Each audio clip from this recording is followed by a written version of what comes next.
out of Trinidad and Tobago in the U.S. For the most part, our good friends up in uh, Brooklyn, New York, those who listen to us in Miami, and of course, I understand we have some friends that listens to us in Texas. Um, Good evening, and those of you who are on your way home, it's a very dark evening this evening. It's not much rain in Port of Spain today, but it seems as though rain is falling somewhere else. So, good evening, and we welcome you to our show. This is the Third Umpires. I am Stephen Matheson, and I expect to be joined by our female umpire today. I suppose she's on her way. And we promise to have a good show this evening, as usual. The show is always better when you join us. You can always join us on 342-0081 and 466-5391.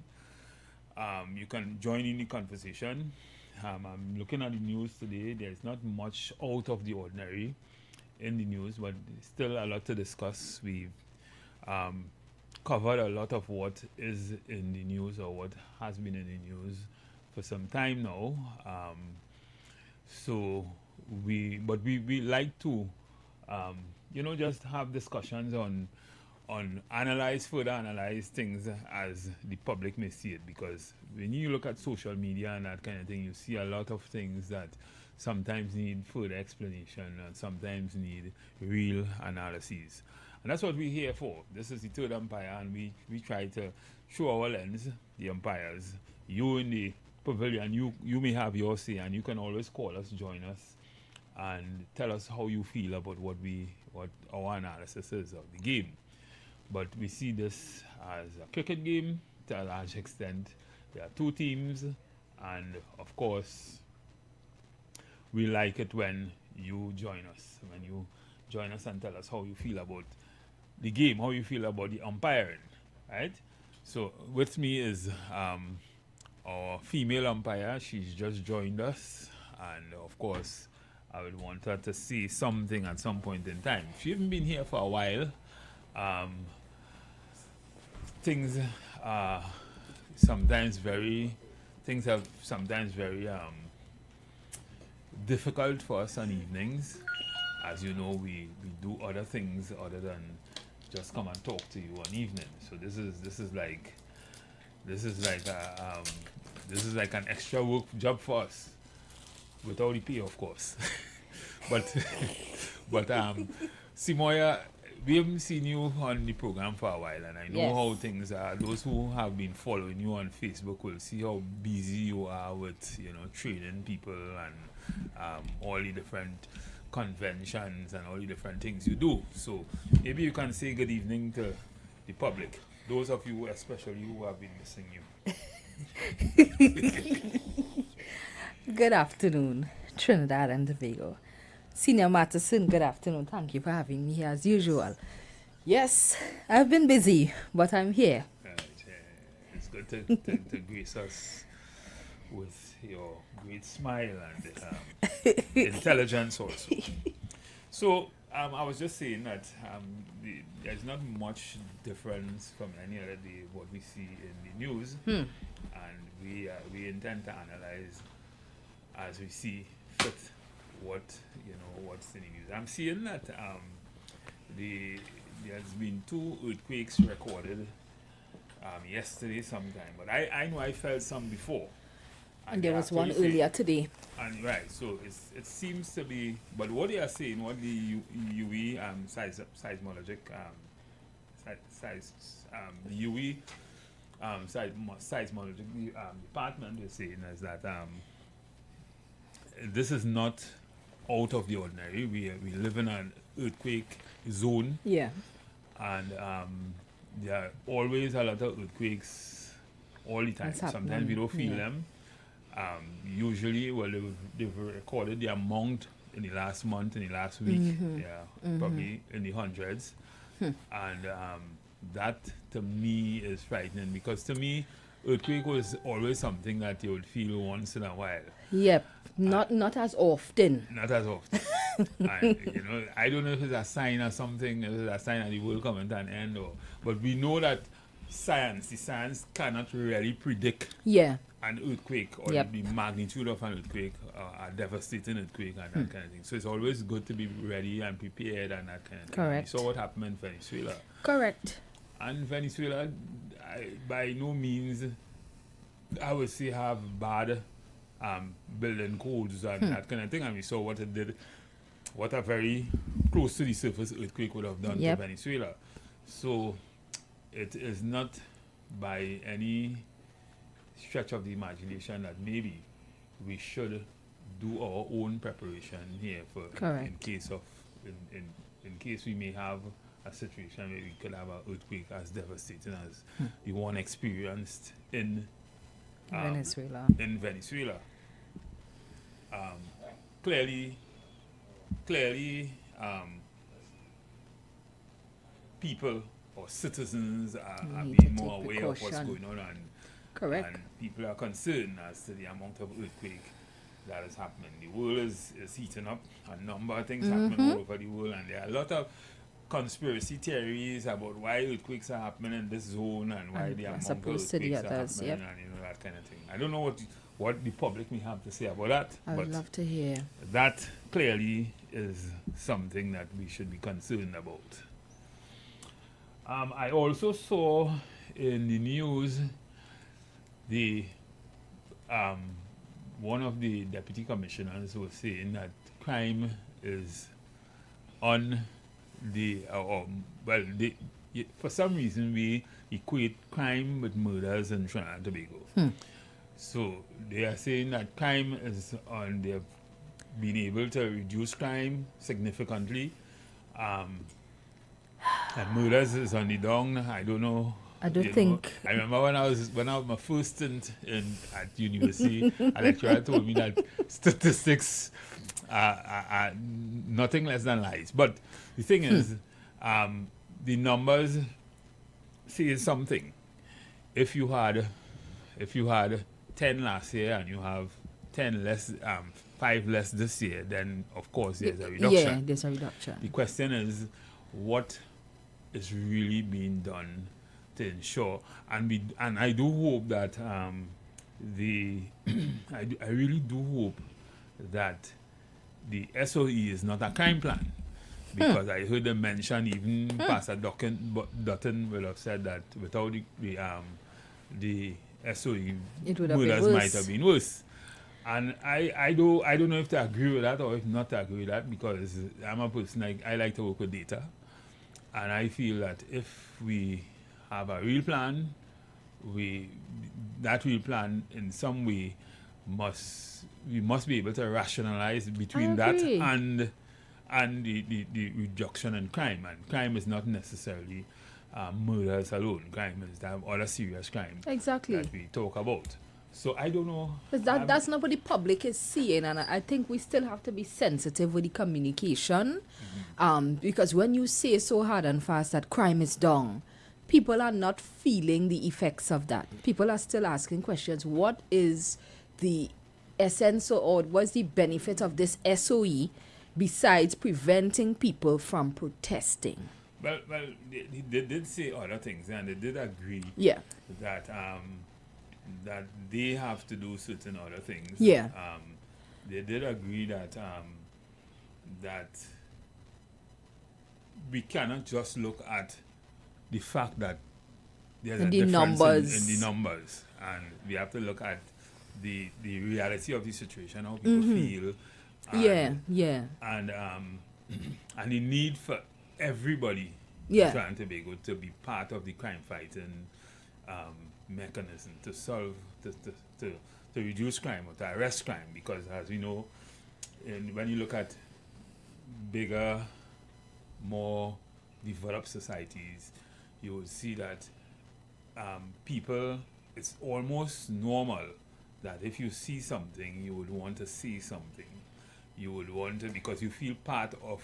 That is what I am concerned about in terms of the numbers. If we would get an idea of the reporting statistics, if we have citizens, because of this SOE, feeling more free, or the numbers are showing that people are actually reporting things more because there's a SOE, to give us some level of protection, or, something like that. So I would love to, in telling us about the numbers, at least give us that data in terms of the reporting data, how many crimes are being reported, if citizens are joining this fight against crime and supporting the police, how much, I don't know if to say, cottage meetings or whatever the police are having, talk shops with the communities. What is the crime fighting strategy on the community level like?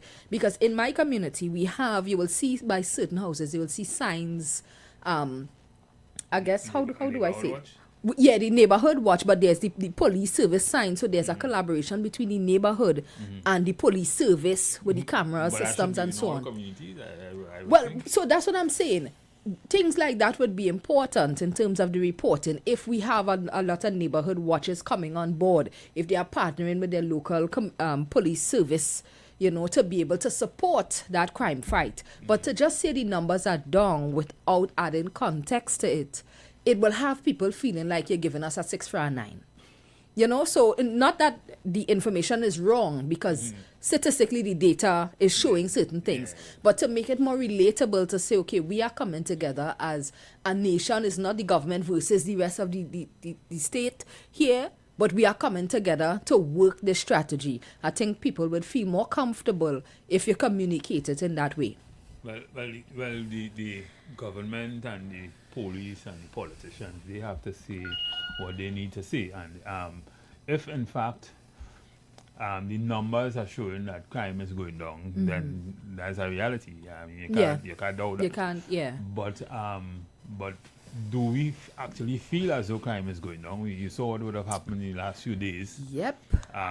The gas station there, Stephen. Oh my gosh. Because at the end of the day, if you're not confident that you could do the things that you are accustomed doing, freely, go to the market, go to the supermarket, go out, drive your car and go somewhere different, or do things that represents that kind of freedom, then if the fact that the numbers are showing doesn't say anything for you or the citizenry, or it doesn't say anything for those who want to visit us. Correct. It doesn't say anything about that.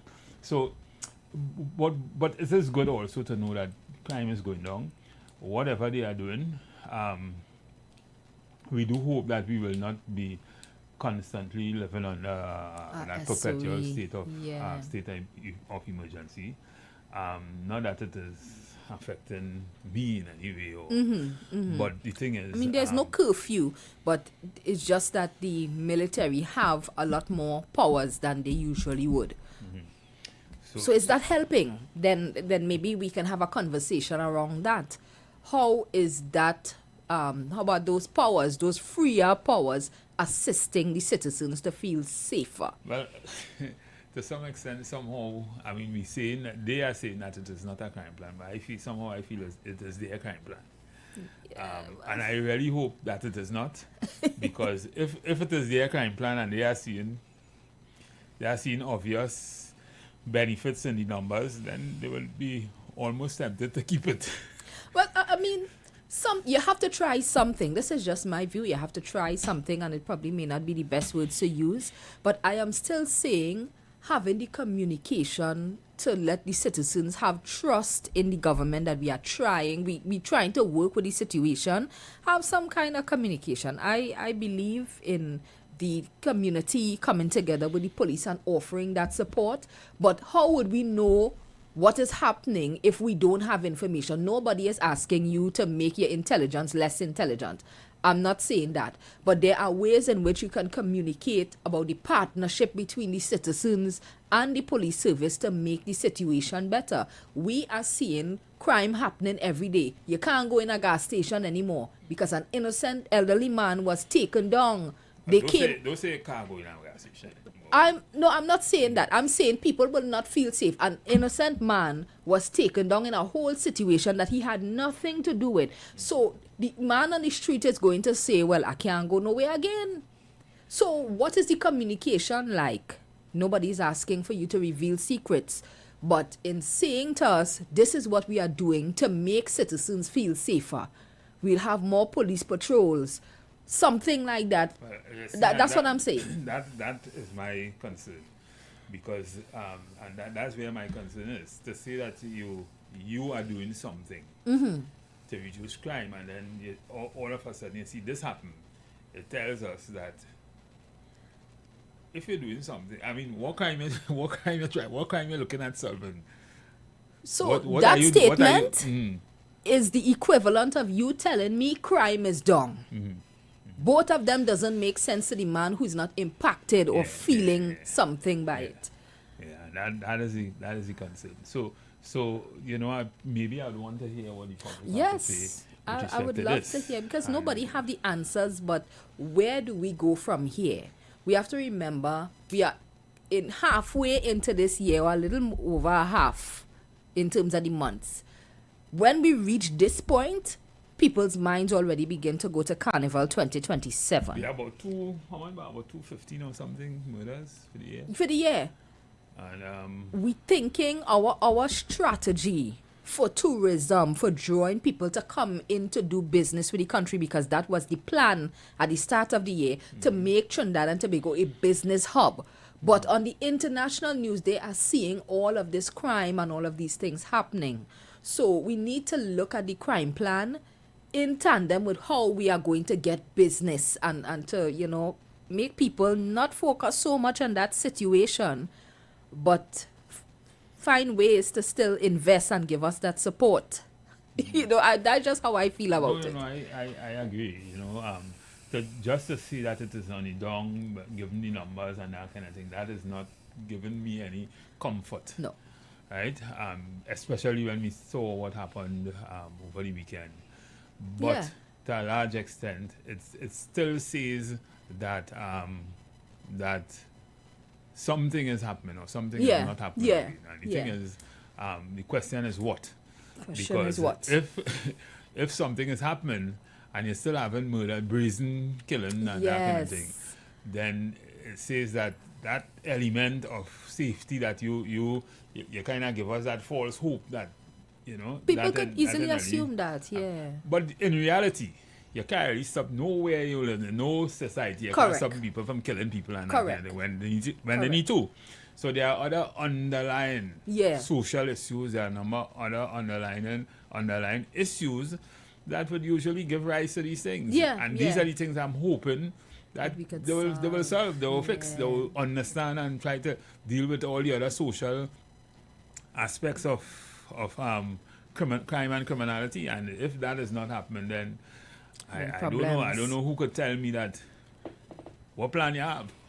I guess that's why I am still thinking that there should be the communication, shouldn't be the number crime is down from this to this, but we could show the efforts of the community working towards the vision with the government.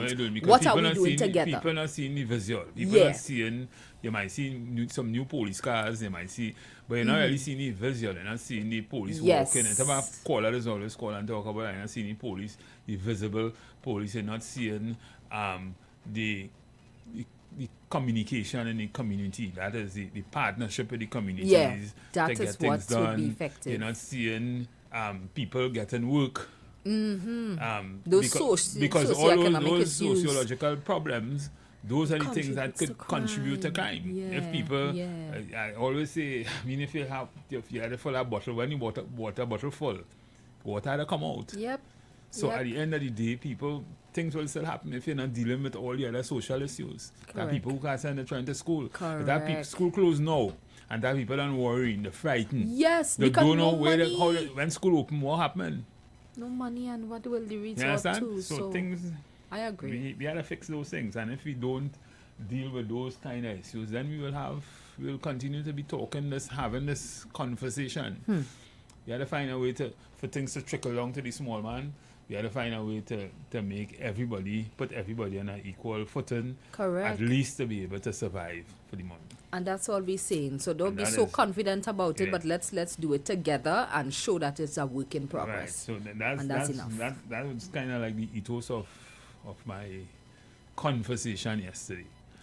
Yeah, we had to understand that we had to work together. The Yes. police the citizens had to We work with have the to work police, with them. but we had to be motivated to do that. Correct. So we had to see some kind of giant step Yeah. by the administration to probably help solve that problem. I talk to some young people in my community all the time, and that's what they say. They say, listen, we have no desire to commit crime, But the but we ain't getting nothing. circumstances.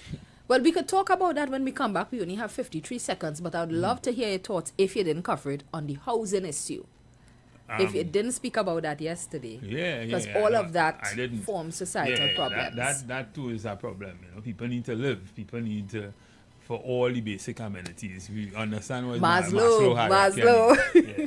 So people need everything to be able to survive. And certainly you would move to the next level. Yeah. That is to Without stop getting crime if you can't physiological satisfy needs. the basics. So it's really sad. And I think the politicians understand this. Yes, But yes. it is just to put it in practice. practice. I don't know what is keeping them. I don't know what is the problem. But we will discuss it when we come back. And we will certainly encourage you to call us when we come back to have these kind of discussions. Go for a break. You've got bills to pay. And so do we. Let's go pay some bills on the street 919 FM.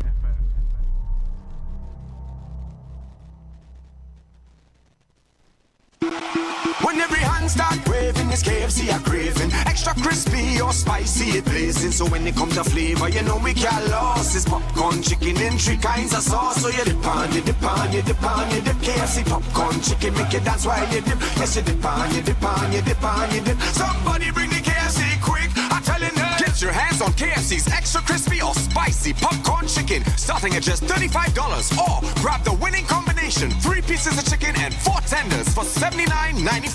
KFC, it's finger licking good. Sound. We heard you. You've asked for it and we've answered. The Pan-African Festival TT is heading south on July 4th and 5th at C3 Center San Fernando from 10 a.m. to 7 p.m. Get a taste of the Emancipation Village before the big celebration begins. Shop with local artisans, discover unique fashion, art, crafts, books, wellness products, and enjoy a vibrant cultural atmosphere. Calling all South crews. Bring the family, bring your friends, and come experience the energy, creativity, and culture that make the Pan-African Festival TT the greatest celebration of Africa outside of Africa. Good vibes, great shopping, rich culture, and something for everyone. The Pan-African Festival TT commemorating emancipation, igniting African consciousness, dismantling colonial legacies. TechFlex TT Limited, the #1 computer store in Trinidad and Tobago, has all your tech needs. We have the latest computers, powerful MacBooks, and affordable Chromebooks for school and work, providing new and refurbished options to suit everyone's budget. Also, we carry a variety of printer options and ink solutions for your home and office needs. Need repairs done? Our experienced technicians can solve your tech problems. Visit us now at any of our 2 locations, Wilson Road, Scarborough, next to Royal Castle, or Penco Street, Montrose, Chagonas. Call 235-4919 for more info. TechFlex TT Limited. Affordable tech. Exceptional service.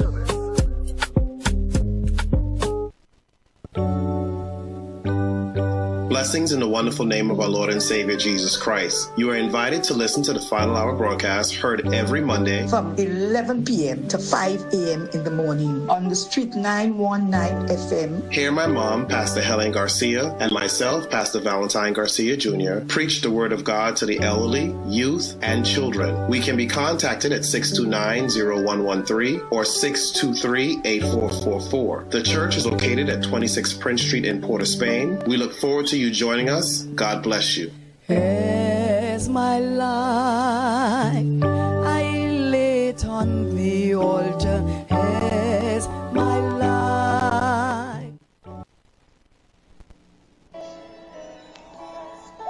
Peace of God be multiplied unto you in the precious name of our Lord and Savior Jesus Christ. This is Redemption Hour, a gospel program where God will reveal His mind to you on how to live a fulfilled life and to please Him in all areas. Join Pastor Femi Afolabi, the National Overseer of Deeper Christian Life Ministry, Trinidad and Tobago, and other seasoned ministers for a time of divine encounter as they minister and pray for you every Saturday by 9 o'clock in the morning of this station, Street FM 91.9. Our church is Deeper Life Bible Church, number 1 Cochrane Street, opposite Tunapuna Police Station, Tunapuna. The times of our services are as follows: Sunday worship service, 9 a.m., Monday Bible study, 6 p.m., Thursday revival hour, 6 p.m. The Redemption Hour is a life-changing moment you cannot afford to miss. For special prayer or counseling, contact Pastor Femi Afolabi on 778-9933. God bless you as you listen to this program. Jesus is Lord.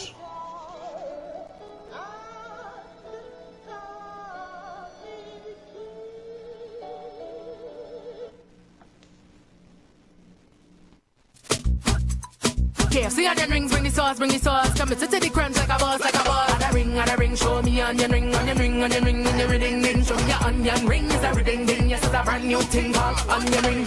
Level up your order. Onion ring, chicken sandwich full of flavor. Add a ring to your twister. Somebody better go and tell the neighbor. Add a ring, show me onion ring, in the ring, ding. Show me your onion ring, is a ring, ding. Yes, it's a brand new thing called onion ring. Show off your ring at KFC with the new onion ring chicken sandwich for $34.95, or get a regular side of rings for just $15. Upgrade your main meal and your side piece too. KFC onion rings now on the menu. Add a ring in every ding. Add a ring, KFC onion rings. KFC, show me your ring.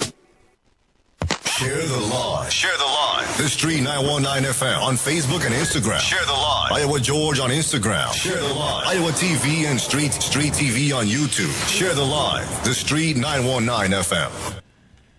Yes, so we are back, and before we left to pay those bills, we were talking about the issue of crime and the fact that the statistics are showing that crime or murders, because we use murders as the barometer, showing that crime is on the down, and it is even lower down than last year, and last year was low as compared to what the UNC would have inherited the year before, because I think in 2024, the end of 2024, we had about 600 and something murders. And then last year it went down to, I didn't think it reached 400, 300 and something. And this year they are saying that it is even lower. The question is, I mean, one murder is too much murders, right? Much. But the question is it that crime is down because of something the government is actively doing, or is it that it is down just naturally, or without anything? And that's the question somebody may need to answer. I'm seeing a caller here. Let's take this call. Caller, good evening. Good afternoon, Mr. Matteson. Good afternoon, Simoya and to your listeners. Mr. Matteson, the answer to that question is very, very simple and easy. Right? Crime is down because criminals may very well have been committing less crimes, or decide that they have less people to unalive. It's not done by any measures from the government or the TTPS, because they would have had some substance to attach to show that, hey, we have done something that convinced people who are likely to commit crimes to make a different or a better choice. That has not been happening in this country. So if criminals and killers choose to come out tomorrow and wipe off everybody that they have on the list before the end of the year and start to work on the list where they have for next year, what will be the excuse of the government and the police? They are doing nothing to engage the what is the word I'm looking for, boy? we're not putting in the right ingredients. But what do you think is the right ingredients? The right ingredients is that the police service, right, and the MPs of all the communities have to be working together with the members of those communities, right, to try to encourage people to make better choices, to try to provide whatever little programs they could provide, you understand, to help people make better choices. So you have less people to come out here to police if people are behaving themselves. But if you ask the authorities, they will tell you that there are a number of things that are being put in place to do just that, what you're saying. And they could name them. You hear the two entities I mentioned, Mr. Matteson? Mm-hmm. The MP for the community and the police service. All right, okay. Because they are who wants the praises when things going nice. But when things not going nice, they don't want to accept blame. They don't want to accept that we really not doing nothing to engage this monster that just continues to grow out of control. How many of them are engaging their communities? How many police groups engaging our community, putting on events to keep people occupied in positive activity? They just keep spinning top in mud. And as I say, if the criminals who commit these murders decide that, hey, they need to speed up their activities, then there is no evidence that the police will come out and put no serious dent in that. There is no evidence that the police is successful in deterrent or detection. There is no evidence of that. Whatever statistic is available, they try to use it to their convenience. Because you can't tell me 6 murders for the same period last year, 6 murders less, and you talking about a reduction. What reduction? What reduction? What program did you implement that caused 6 people less to lose their lives? We're just using statistics conveniently because the population refuses to elevate the way in which they think. They're using our ignorance against us every single day. Every single day. It have simple things they can do. Go into communities, the MPs and the police, put on cookouts, put on talent show, put on little sports, engage people. Don't just go when you want to beg them to vote for you. The police too, don't just go in our community to just abuse whoever you come into contact with. Meet with the people. Thank you so much. You were talking about that before we went on the break, the engagement of the citizens and also finding ways to bridge the gap financially. So that's where you were going to go. Yeah, and I was saying that, I mean, when you listen to Sparrow say, you can't make love on a hungry belly. You really can't make love. So if not committing crime is making love, you can't do that on a hungry belly. You cannot do that on a hungry belly. And the thing is, people need to live. So we had to deal with the first basic set of needs first. I was telling you what the young people in my community, what they're saying. Sorry, I can't really help them in the way they expect to be helped. But the thing is, people need to be on the job. People need to be able to feed their families and things. People need that. And if that, I'm seeing a very interesting caller calling here. Let's take this call. Yeah. Good evening, caller. Good evening, Mr. Matteson. And I want to take the opportunity to welcome Ms. Simoya. Yes. Good afternoon. She's been absent for a long time. Yes. Very, very long. I'm here now. I think she's been missed. But for good reasons. Yeah. You see, you can't do the same thing over and over and expect a different result. I have seen nothing new. And I remember since in the 80s in Jamaica, you have had a serious crime problem. You had around election time, you had murders galore. Over 2,000 murders after the election and continuing. They have suffered the same thing that the Inter-American Commission on Human Rights been reported on. They were subjected to the same reports, right? And they came up with a plan, which was the ZOSO. They had a plan. I don't know. We came with a plan, and the plan was stymied, or if not ditched. But I'm saying I am not seeing a plan.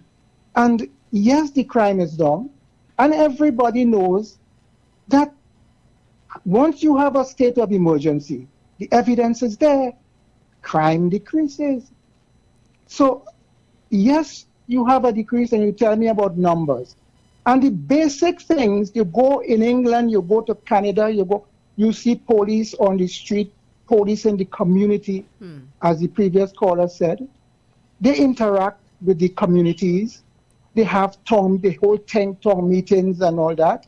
They listen to the people. They have the police and community policing. You see patrols. Nobody has to recommend that. That is basic. From time immemorial, you've had police in community. If you go, Mr. Rollox told you about Texas, or in the States where he would traverse over time. That is the normal policing. I don't want to get too much involved with it, because the police believe they don't listen. They're listening to nobody. They believe they have the answer, and let them go ahead. I have nothing more. You need to go into the communities. And the people been calling for them, asking for them. You have to work together. It has to be a partnership. It has to be it is in fact a shared responsibility with respect to dealing with crime. The business in the communities, the religious bodies, the police, the school teachers, the principal there, everybody has to be on board. Have they been able to bring any community together in an effort to deal with crime? Which community have they mobilized the various interests in order to deal with crime? I don't know. I mean, I don't know. And until I see these things, I haven't seen a plan. But unless I see these things, you have people like Pastor Dutton and all these people. They should. We have to move beyond the rhetoric and the talk, right? We need to, but you need to bring these people together, go into those communities, come up with a plan, and execute the plan, operationalize the plan. But I'm not seeing that at all. I'm hearing from time to time, crime down by 45%. We would think, and historic, and all this other. I don't know, boy. I really don't know. But I don't think they really want to listen to what people say. They don't want to work in partnership. But they believe that they have. Caller, maybe. I just say maybe. I don't know.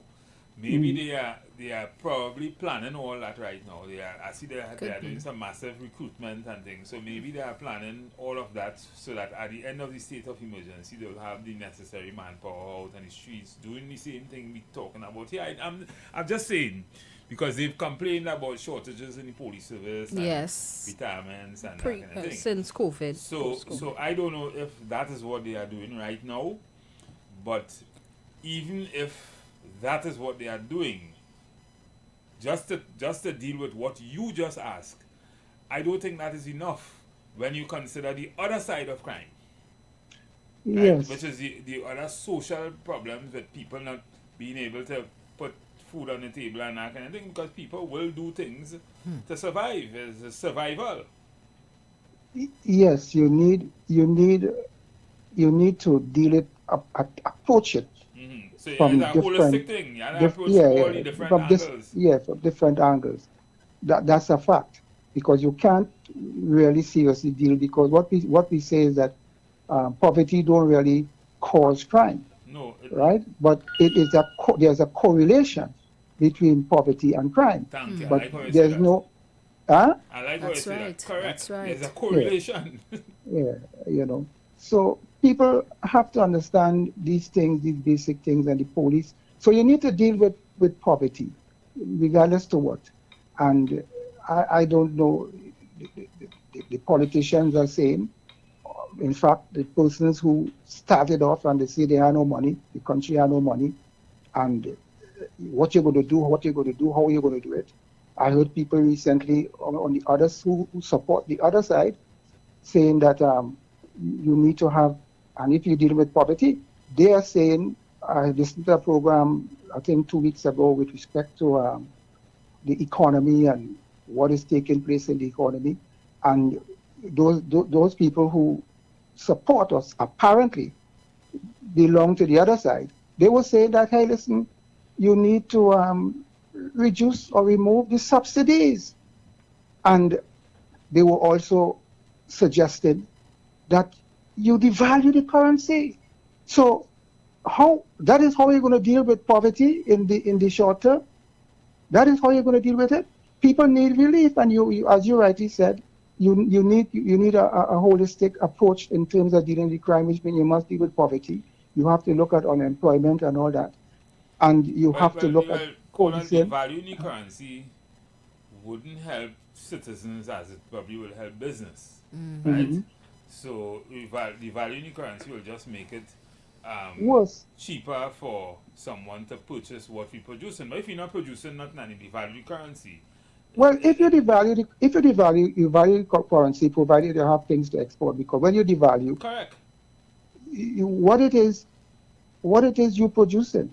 Correct. This is what I'm saying. What it is you're producing. I don't think that's a best solution. I mean, that may have values in certain places if you think of it economically, but we're not there as yet. Yeah, because when you devalue, where you import almost 85% of your goods and services, correct, you make it imports more expensive. Correct. And it means that you have more foreign exchange leaving the country. So I don't know where they come up with this thing. I no wonder we in this mess we in today with these other people who been touting all kind of solution to economic problem over the years. And some of them even supported the closure of Petrotrin and all this nonsense. And you know, as I see that, you know, sometimes I doesn't want to sound like bashing any one political organization, but the thing is, sometimes it's hard to agree with Philip sometimes. Right, because if things were bad in the last 10 years, really, really bad, and your politicians give reasons why it was bad, what make you feel magic will take place when this administration come in 1 year? That's a fair comment. That's a fair comment. That's fair. Yes, we ought to be reasonable too, because you see, I'm also gonna say, caller, you can stay on the line. There were certain promises made.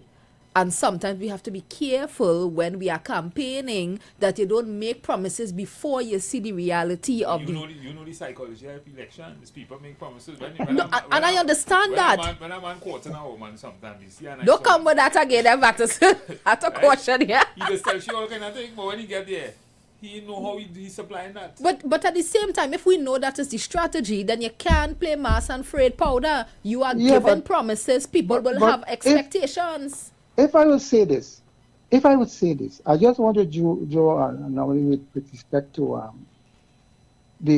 a parent who promised a child that when I get paid month end, I'm going to buy this for you, I'm going to buy this, I'm going to carry you to the mall, I'm going to carry you by movie town, we're going to go to Tobago, and she comes home and says, well, listen, they ain't pay me that back pay again, you know. They said we're going to get it next 2 months. She did promise, but we ought to be reasonable, rational people. Correct. We're not. Yeah. That's fair. So you throw a tantrum, and you promise me this, but it is not forthcoming. Yeah. Yeah, because I had to be responsible. No, if I give you that, what I promise you. Given these current circumstances, what will happen to you down the road in the next 2 months? I heard parents telling children when they would have thrown a tantrum, you're going to go and Steve? I tell you I have. Yeah. That is little children behavior. That is not mature behavior. You promised me, so because you promised me this, you have to give, but you get it by the hook or the crook. But are you promised that? You have to, that is immaturity. Yeah. People have to grow up in this country, boy. But that is the nature of seeing both sides of it. That's the nature of things. Yeah. It's a political thing. Yeah. When you hear, you listen to everything. You know, you was telling me about Philip Alexander in somewhere in Maloney. In Maloney, yeah. You were saying something, and you know, I thought it was uncouth to say it the way he said it. Yeah.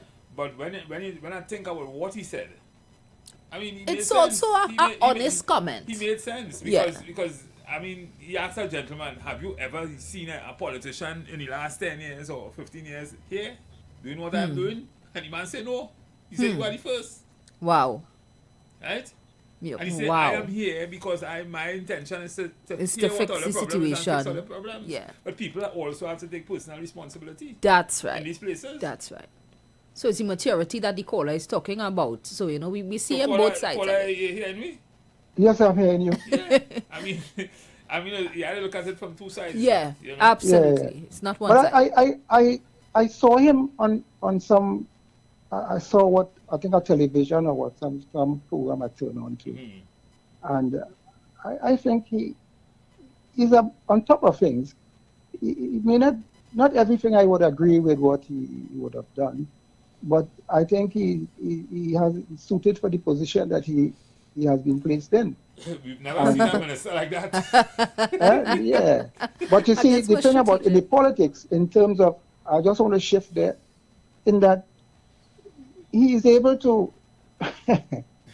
to combat, to play hardball with the opposition. And he strategizes well. And he knows, he seems to be doing the right thing in terms of the politics. Because the PNM today, they have been caught on the back foot. If you go back to 1986, this government would have been on fire, you know, the same strategies they're using, but it's not working. Because what apparently the government has people out there, the activists out there, who are hitting back and hitting heavy. So if you want propaganda and you want to spin, we out there and we in for it. They're not backing down. So that is, it's very interesting. I'm watching it.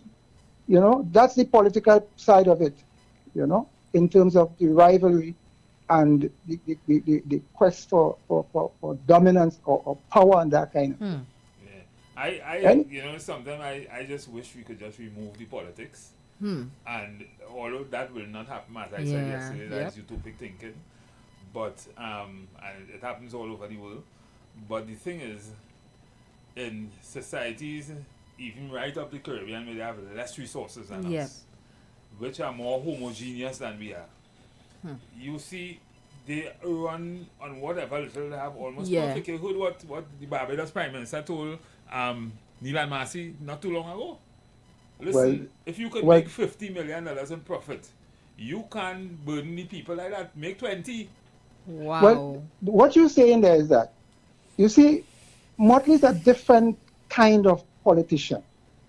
And she seemed to connect well with the people. And she seemed to defend the public. Because she did the same thing with the banks. Yeah. She came out and she spoke out of when the banks were in fact increasing the rates and all that, the charges to the you know, those people who were banking the money and that kind of thing. And so she stands up.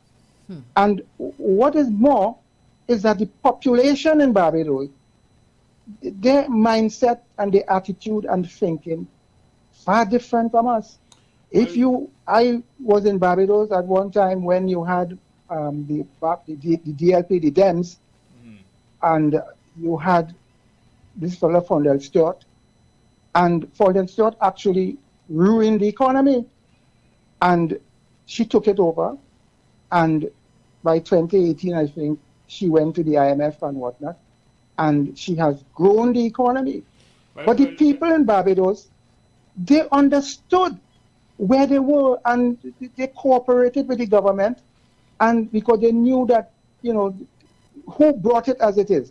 And the evidence is there. Well, Barbados, Because- to a large extent, is built on a kind of tripartisan kind of relationship with government, Yes. trade union, and, Yeah. and Yes. employers. So Yes. they already have that built-in mechanism to deal with Yes. issues. So she could have stood up and say something like that because Yes. that is already part of the a culture. mechanism for her to be able to do that. Yeah. Yes. In Trinidad and Tobago, because of our political nature and because we seem to think greed is good and make how much real capitalist economy, just like the US and that kind of thing, but that doesn't suit us. Correct. It doesn't suit the people. Correct. No. That's But too when you many talk about divisions. tripartism, you see it in Trinidad there. But what happened if you talk about labor and business and all that? You had in Trinidad under the last 10 years, you had that committee or commission, that committee that was set up, labor and all that. But the whole thing fell apart. Well, you have a relationship that demands a certain amount of trust, you know. So, Yes, there was no trust. and if you Everything don't have just trust, you will collapsed. have problems. That's right. Yeah, That's right. the unions were just used. You see, and that. But in Barbados, there's genuine cooperation. Yeah, because their society is built on that. Right. And the people themselves, the way they understand the politics, they know what is required from politicians. They know what is required for good governance. They know their role in ensuring that good governance is established and maintained. So it's a sort of maturity that we don't have here. We don't have that here. Which country in I don't want to be too thick, but I don't know which country in modern time, contemporary time, would have had 2 energy boom and end up with an empty pocket. I don't know. Wow. Which country in the CARICOM or in the Western Hemisphere would have had 2 energy boom, an oil boom and a gas boom? 1973 to I think 1982 or thereabout.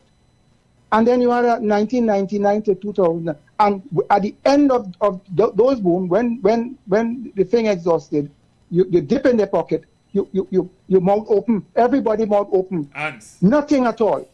It has to do with the mentality of the people. The people have to be grand, they have to mature. They have to, that kind of maturity. They have to ensure that they have to ensure that the politicians act in the interest of the people and the country as a whole. They're not about that. They're about nice whining here and dancing here. Every party, everything is a party. But many Whaley would say- all about the place. Many would say to answer that question, Kola, that we have a Heritage and Stabilization Fund, and if you look at what Norway has, Norway has a sovereign fund, and Yeah. they invest a huge amount of, and I've seen Guyana is trying to do that. Yeah. Yes. Guyana's plan is to do that because they don't want to go through the same thing Trinidad and Tobago went through. I think they learned from Trinidad. Yes, but the thing is, we still have a huge amount of great human resource that could turn around Trinidad and Tobago in the way turn that the it needs to be economy turned around, around. But yeah. something has to happen. We need the Well, support of the all I citizenry. can say is that the people need to change their attitude and their thinking, and they must understand that you don't put government in power and turn your back. You have to be there, and you have to be responsible, you know. Yeah. You can't look, when you put government in power, you are the guard, what part of the guardrail? The interest, the unions and all, they have to be watching that government like a hawk, especially in Trinidad. So you don't turn your back. And we need to understand that. And we need to understand that we need to exercise some patience and we need to act responsibly. Right? Because we need foreign investment. And nobody's going to come and invest in a country where there's instability, political, social instability, where you're talking about a legal system, an efficient and effective legal system. They ain't coming here, right? You talk about the technology, people who are technology savvy, right? Engineers and all these things. You need that, the human resource, and you said so. You just because you have people now moving out, people migrating. Correct. So you have a kind of brain drain, that flight. So people have to understand that. And unless we understand that and we intend to make things worse by creating and stirring things, when people want to invest in our country, they don't still come and choke money in our country, you know. I think they do due diligence. Correct. And there are certain things that they look for in a country. So they could continue to behave and want to mash up the place. And believe that those younger people here who haven't had anything, they go to school, some of them qualify, can't get a job, and there's no investment to bring about sustainable jobs, they would suffer. We would suffer. The crime problem would not be solved. We have no encouragement to even venture capital. Correct. We have no encouragement to.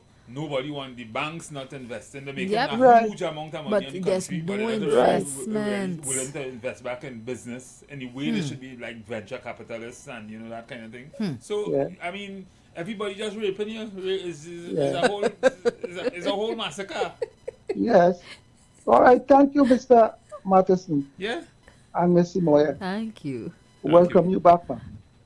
And as we on that Very point, nice you know how difficult it is for a man to live with cable. If you were pay a cable by a few days after the end of the month, it's cut to know. Yes.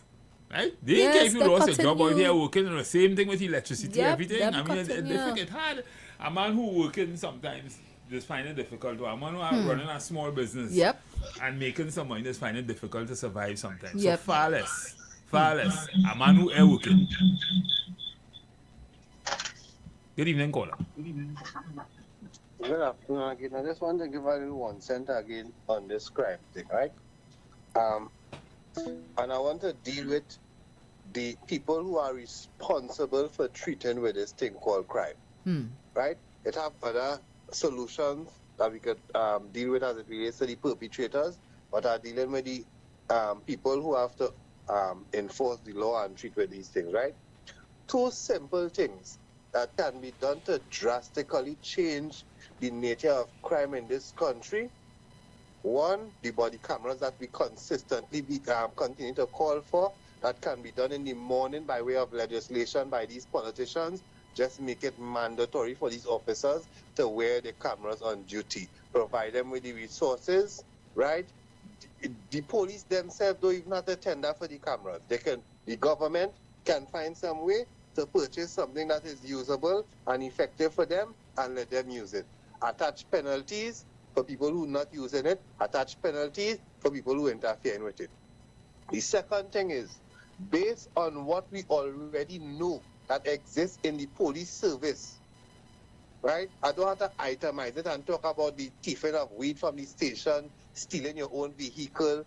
I don't have to itemize it, but based on what we already know that exists in the police service, I want to ask, if we subject every member of the TTPS to a lie detector test, right, as it relates to their involvement, if they are involved in crime or their knowledge about any crime, and based on the response, we will be able to make a decision if you're fit for the position or if we need to get rid of you from out of the service. How many members of the TTPS do you think would be remaining if we have to subject every officer to that, Mr. Matheson and Mr. Moya? Well, caller, let me see. You're talking in our fields, right? That is pie in the sky in my opinion, because first you can't really terminate a man or not or do anything to a man in the workplace, interfere with his terms and conditions in any way if you with a lie detector, right? All right, let me respond to that before you continue, Mr. Matheson. So even if they make laws, it will not be constitutional. Nice. So as I say, let me respond to that before you continue. We have people who are charged with the responsibility to create legislation that is effective and applicable for the country, right? I am certain that they can craft it in such a way where you have to subject yourself to that for the betterment of the industry, which is the police service, because of what exists. You mean to get in? You mean to get in as an entry requirement, or that could be the first step. And as it relates to the people who are already on the inside, they can develop something and come up with something, right, that allows them to I'm not saying to penalize persons, but at least you will have an idea of who you're dealing with in terms of their character, right? You see, if you don't do things, then you will never know if it is possible. In the same way, if nobody didn't take the state to court, nobody would have known that the state needs to have a threshold as it relates to what they need to have in their possession to hold you under this PDO. Don't mind it ain't reached to the end or the outcome yet, but common sense can tell anybody that it cannot be fair to nobody to just be held indefinitely while the people who are holding you provided nothing to defend the fact that they are holding or housing you against your own will. Rubbish. And at the end of the SOE, then what? And Ram Logan is hired by everybody to sue the state. As I say, these legislations need to do more. Whether or not it is challenged in the industrial court or by whoever in the police service, that is their business. That is their business if they choose to challenge it. But they need to become crafty, and just as how they was crafty with Section 34 and whatever else have you, just like how Dr. Rowley and them was crafty by appointing Stuart Young when he's not no leader of no party, they could be crafty and come up with something that will actually work. I am fed up of the excuses from them because they are doing nothing. Nothing. Don't care what side of the fence it is, they're doing nothing. They are aware of the challenges in the police service and doing nothing to treat with the matter. It is only when they or their friends or people in the circle are affected, you hear them labeling the police officers as all kind of different things. Anyhow, I love to listen. Okay. Thank you.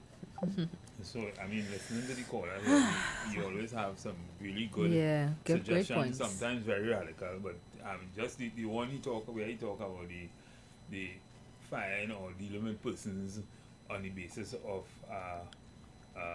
lie detector. Yeah. Unless, of course, it is a condition precedent in your contract before, then it will be very difficult to do something like that. Correct. And even if you say to get in the service, that's a different thing. But somebody in the service already, but a lie detector doesn't really say nothing. There's nothing conclusive about a lie detector. So because of that, due process must take precedent.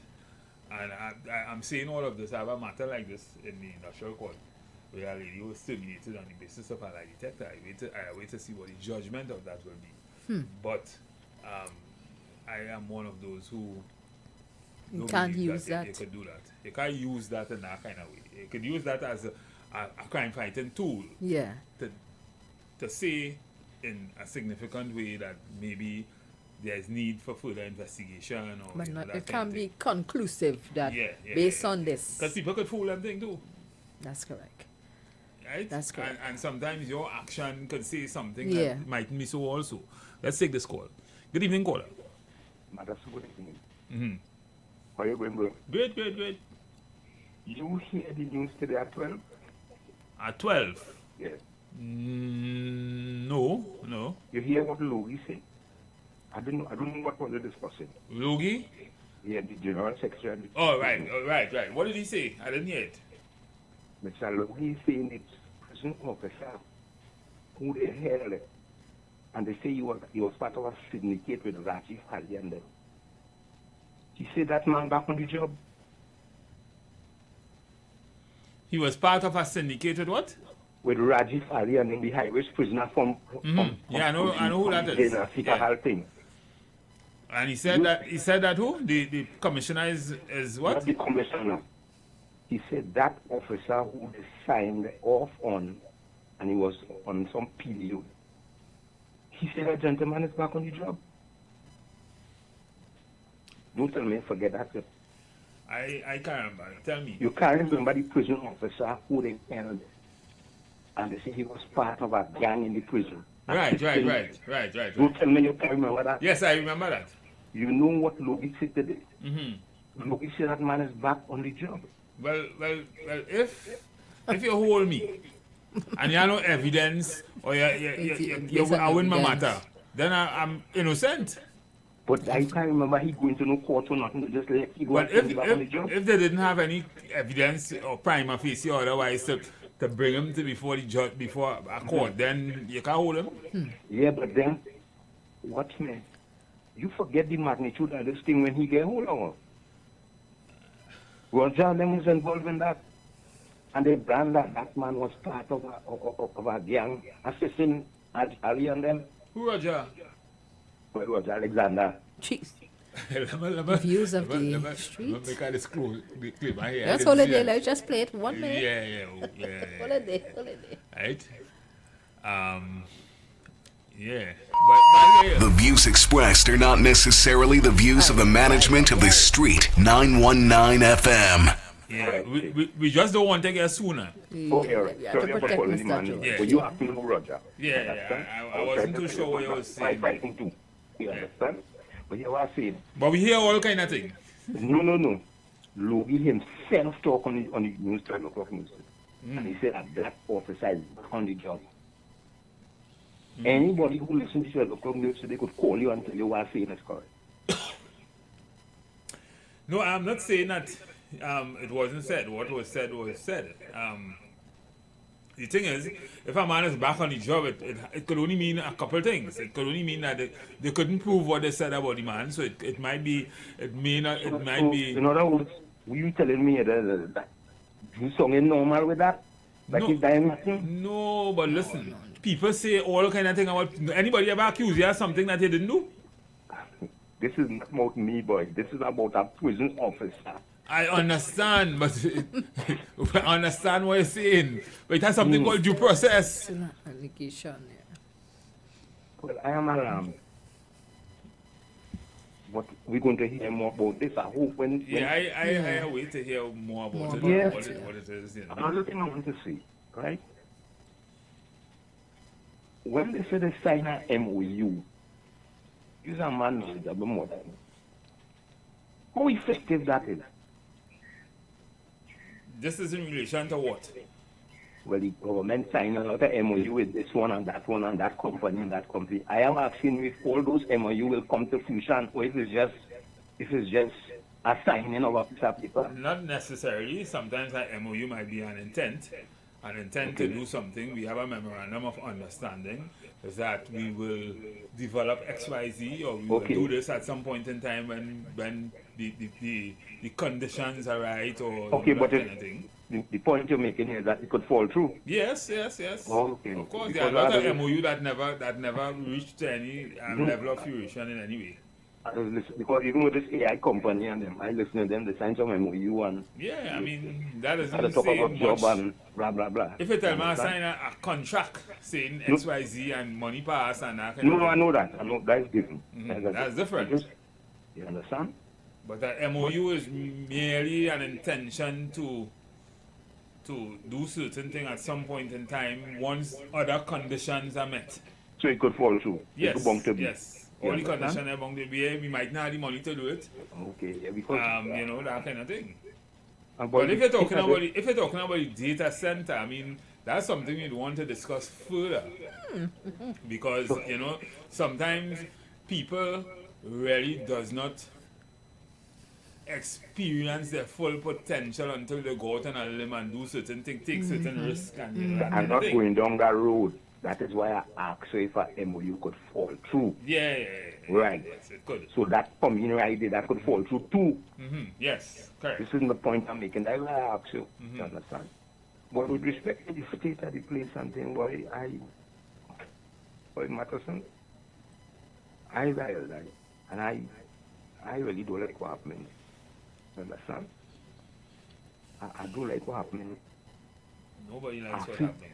I feel like we talk it all, we say it all the time.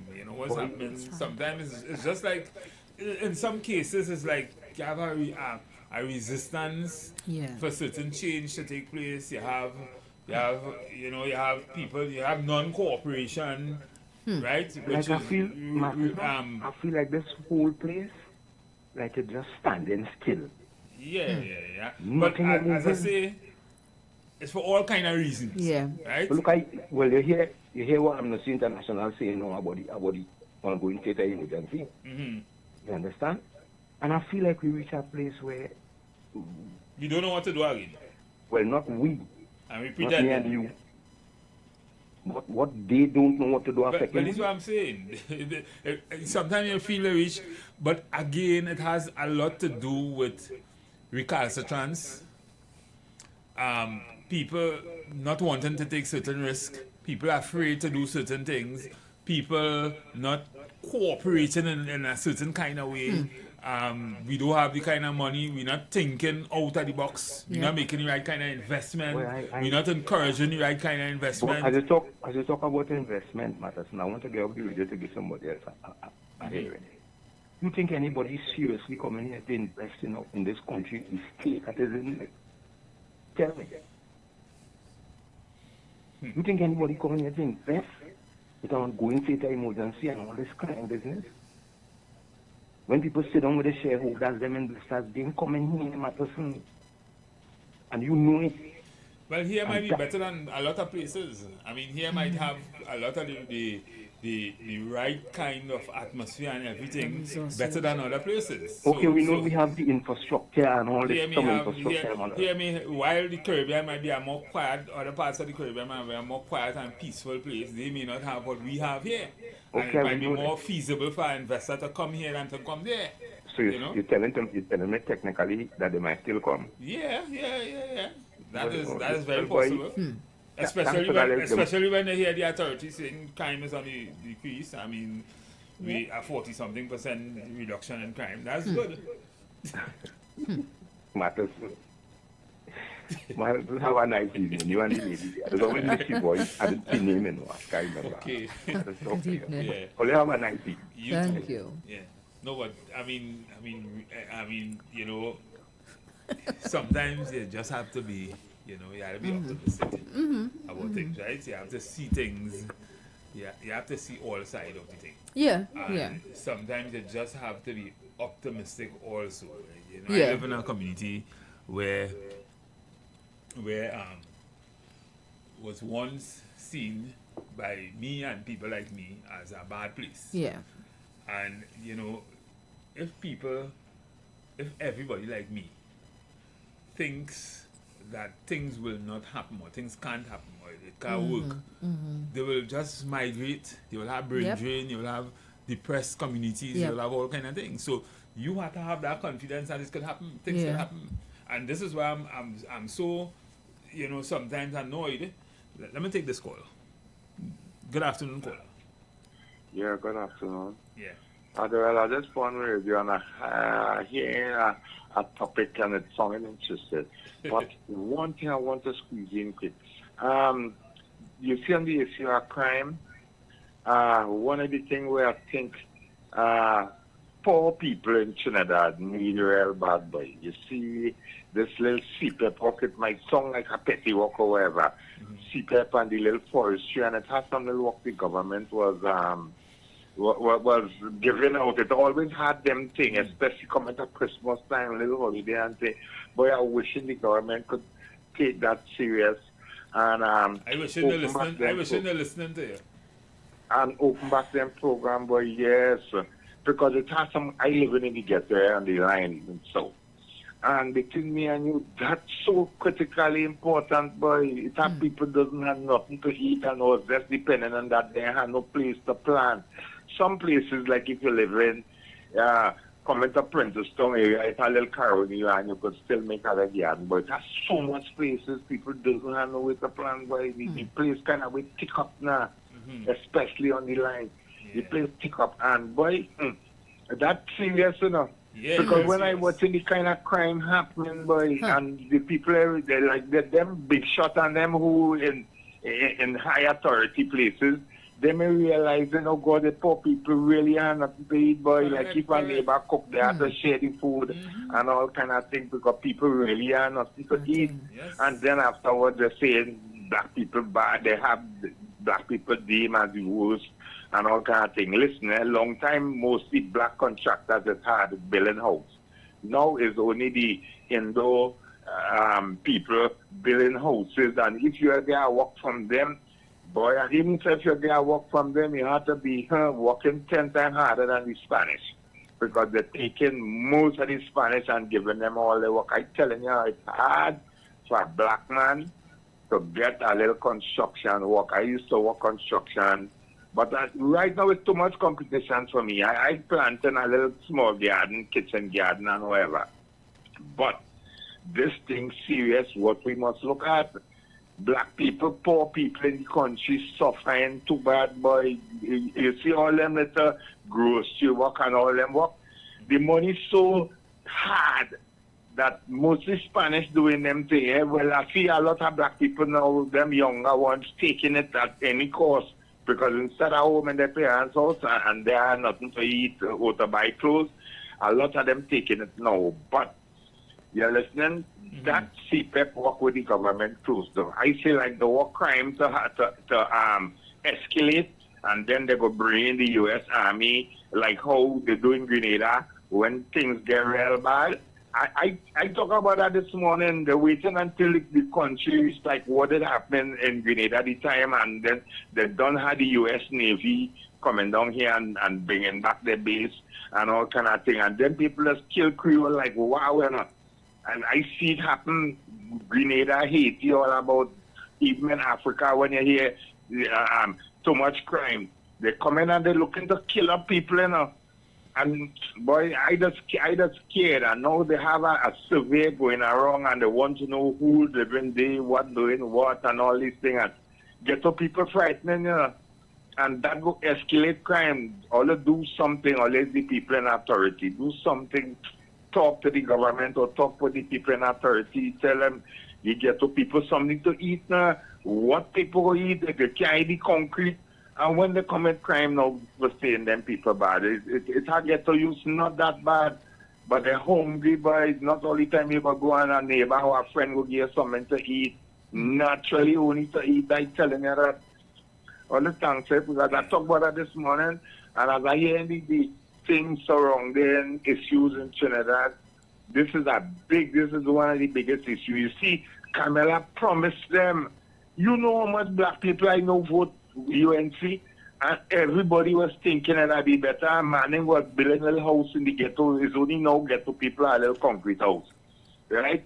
And they throw that away for nothing, boy. And afterwards, nothing to get, not even my work. And we thought everybody would win, but everybody lost. By well, at least not everybody. Black people lost, and they lost in. You understand? And they're going in jail. More abundant and let me know, no? Give thanks, yeah. All right, I'm listening in. Thank you so much. Yeah.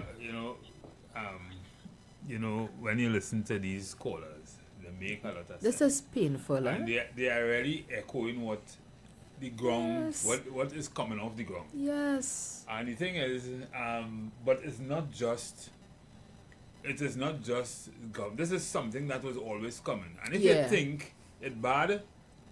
It's gonna get worse. That's correct. Right? It will get worse if certain things are not done. It will get worse because what's happening outside there, the Middle East and that kind of thing, that war, that mad war, impact with that will impact Iran and certainly because we're not just talking oil. We might say, well, we have a lot of oil here, and it's not just about that. Not just that. It's about everything coming across the sea. Trade, it's about inflation. Food shortage, it's about everything. And the thing is, we don't grow anything. Well, we can't feed ourselves. And if we can't feed ourselves, we are prime target. That's right. For poverty. So we can't feed ourselves. But the thing is, it have a lot to do with the government, but it have a lot to do with us too. Yeah. Right? Yeah. We had to come out of that mindset. And the government have to, as I was making reference to what Mia Motley was doing and saying in Barbados, right?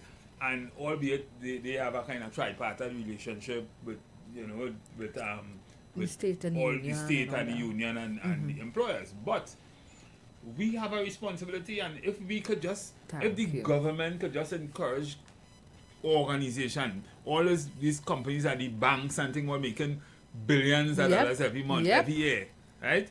Why don't they channel that money back into the society? Because if everybody could, you will have less crime. If everybody could eat, everybody comfortable, you will have less crime, you'll have everything different, you know? So the thing is, when we talk about business, we talk venture capitalists, in particular, venture capitalism. If people, companies could see good ideas from young people and develop it through venture capital, all of that will work for the people of Trinidad and Tobago, right? Encourage business. That's what countries like America and thing was born and bred on. Yep, to encourage business. Right? Small business and that kind of thing. But we have to also think, so we can't just blame just the government. The government have a role to play. And their role is to ensure that we all the facilities that we provide the enabling environment for everybody to survive equitably. And I thought that is what they will do. They've been 1 year and some months in office, and I really await to see how that goes going forward in the next 2-3 years, because they're not going to have the goodwill that they probably have now. Things will change, and very much so. So on the next side of the hour, ladies and gentlemen, we are going for a break to pay some bills. When we come back, we will continue this discussion. You've got bills to pay, and so do we. Let's go pay some bills on the street 919 FM.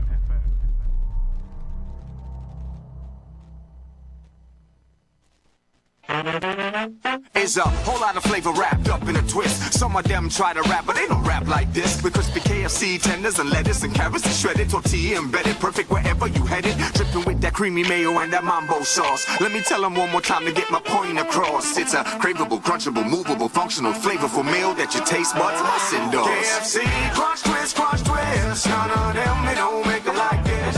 Introducing KFC's Crunch Twist, a flavorful wrap with a delicious difference for just $29.95. KFC, it's finger-licking good.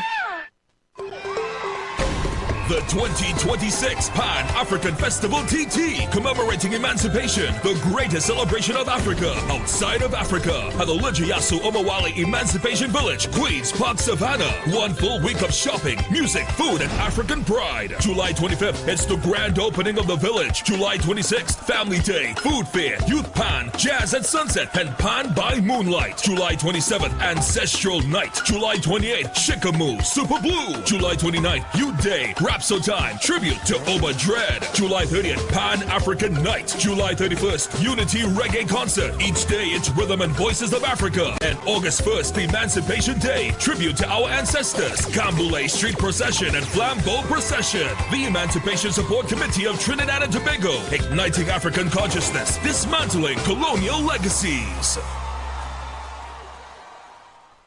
Join us. Strictly local radio show, blazing the best positive hits out of TT. Hottest radio show. Welcome.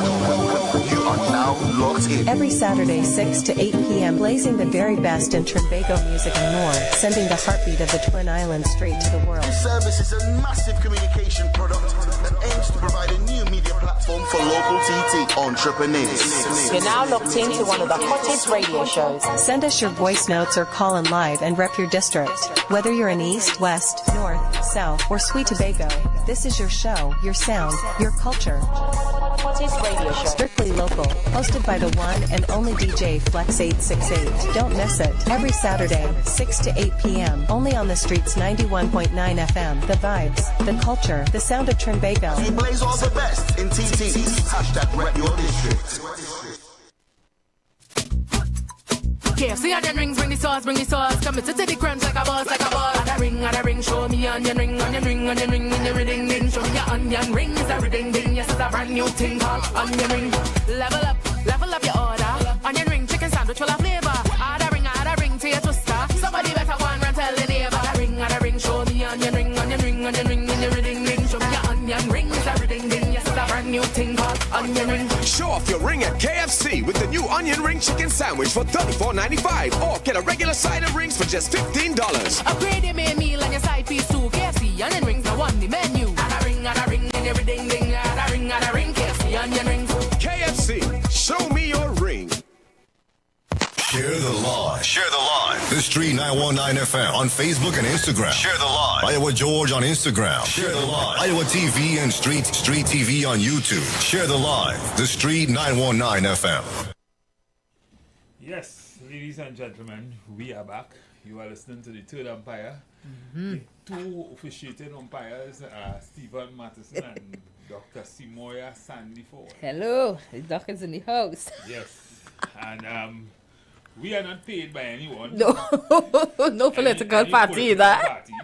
So we tell you, we say it as we see it. Yeah. And so you are free to join us. Don't expect us to agree or disagree with you. Yeah, but we're just looking at the different opinion, perspectives. And you can tell us how you feel about things. We see things. We are the umpires. But you see things too. So you can tell us what you feel and how you feel about it. I want to also caution the callers. We do not want a situation where anyone gets arrested. So just be mindful with your contributions. I mean, Stephen and I, we know what not to say. But we know of situations where persons would have gotten arrested for their public contributions. So just be mindful. Yeah. Right? So far, they're doing well. Yeah, we're good. We're doing good. We're doing good. Doing nothing that thing. But the thing is, I mean, we still live in a free society. Yeah, I mean, we are in a state of emergency. And yeah, we have some restrictions, so just be subjected careful. in some way. But, you know, just going back to what the last caller had to say about state how of hard poverty, things is, how hard things suffering. are in the economy, you know, the state of sometimes basic thing like water. Where I live, water went for about a few days now, and we are accustomed to having water for more often than during the week. And things like water, we would think that government come, government go, and we still seem to have the same kind of problem Challenges, with yeah. our utilities, in particular water. And that in my opinion is because no one wants to bury the cat. Yep. I think, and I will say this, I think WASA is a corrupt entity. It has always been. A lot of people know that. And instead of fixing it, we keep adding on it. And we blame shifting. Yeah. So again, I think government really need to bury cat. Somebody need to bury cat. And everyone seems to be afraid. Because to me, like, what's that big you are here? The belly cat with that. but you see what the effects of it now? Yes. Now, if you just create something where people could do real productive work. And solve problems in society. I think we have ideas, you know, but for one, I would like to believe there are financial restrictions into how many programs or what type of programs the government could offer. Yeah, but if every time a government come into office in places like WASA, they add 50, 60, 100 people, and you can't send them people home. And the next one, they just add, and they just add, and they just add. At the end of the day, them people are doing nothing. They will do a lot of work for overtime. Yep.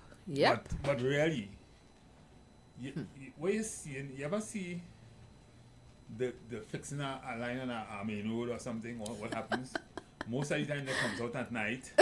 There's about 100 of them. Yep, and just one or two man. A truck or two truck. And one man in the hole. And one or two men in the hole. And about 60 of them stand up around the hole watching. And all of them getting overtime. And the cost of that is like millions. Yep. But really and truly, and the next day you pass the road, you're going down in a hole about 3 feet deep. There's no coordination with the Ministry of Works and Transport to say, all right, you'll come and pave over this for us now. You see this, we travel, you see what goes on out there. I mean, there's nothing like this. At all. Nobody wants to buy the car because these things could be fixed. Yes. What will it take to buy the kind of equipment to move in, fix that, and bring it back even smoother than it was before you dig it up. It is very much possible. It is a simple partnership or coordination between two ministries. Or I shouldn't even say ministries, two entities under the same ministry. It's just sad. It's just sad. And WASA is just one part of the problem. You have that kind of problem all over. And so it's not like you're doing us a favor when you do anything either. We just need to get it done. Good evening, caller. Good evening, caller. Caller, good evening. How's that? A pleasant good evening to you. Yeah, how are you? And that pretty lady. Good afternoon. Next door to you. Yes. That is Miss I forget you. Simoya. Yeah, the Simoya. You the same lady who I said that don't let this gonna rough you up, eh? Yes. Right. Miss Simoya, I'll talk to you instead of this fella, this umpire. All right, because go ahead. I see you have the electronic replay. Oh, so you'll tell me how's that, right? Okay, go ahead. The nice thing about it, we play cricket in the Balawa Academy for the longest while. And you know, this month, we're going to play an international with the real pros coming to bowl and bat on that pitch, right? Yeah. You have any idea about that? The 26th to the 27th, somewhere around there, I think again going out there? Yeah. Month end? This month? Okay. Right. So now, we'll get, so in the between, you know, I'm trying to pick on this, Simone. Yeah, go ahead. So, now, we will know for the first time now, when the true professionals take the quiz, we will know then exactly how fast the pitch is, how slow the pitch is, what the pitch adapt to, what kind of bowling, and how far the far boundary is. We will test it for the first time, really, with international standard and hard-hitting people. No? I like the conversation this evening about the Water and Storage Authority. And it is only callers and talk show hosts like you two will highlight things that really need to be highlighted and ask the question. Because plenty of us just do like the ostrich, put we head in the sun and hope that nobody will see it. And see we safe. Because when they check it, the same work the contractor doing, same work the employees doing, the contractor out there 2 o'clock in the evening, 5 o'clock in the evening, the workers and them now coming out 4 o'clock because the work they like to. There's a 7 to 4. They now coming out to do the work. Then when they reach on the work, they now realize that we didn't have the clamp, the size of clamp. Because you see how we display the fool on our work which has no accountability. Because if I call the studio and say that the frequency is not coming across good, the technician will come and take the report and say that you don't hear any voice or you don't see the picture. And he will take the report. So if I call in and tell Wasa it have a leak, Wasa get the know that it have a leak in which area. They spent $18 million to put a command center to check leak and all over the lines and them. So you telling me, Wasa main office of the command center to check leaks and the line infrastructure. We don't have a layout plan and the size of pipe we have in these areas. So you see, umpire? So this is lack of rolling the field for the 5 minutes and not seeing the amount of moisture in the ground that it didn't soak out properly. So how's that? Yeah, so the caller was touching on something very important, and that is the administration of the Water and Sewage Authority and utilities like it. It's just, let's take this call. Good evening, caller. Caller? Good afternoon. Yes, Good afternoon. Everybody. Yes, sir. Yeah. About 60 years ago, I put out a form by the teacher get a little place to rent to a little home. You understand? I ain't getting no thing at all. Every time I go there, they tell them now, I have to get a picture. You understand? I say, well, me and no movie star, you know. Me come from Hollywood, I come from Trinidad. You understand?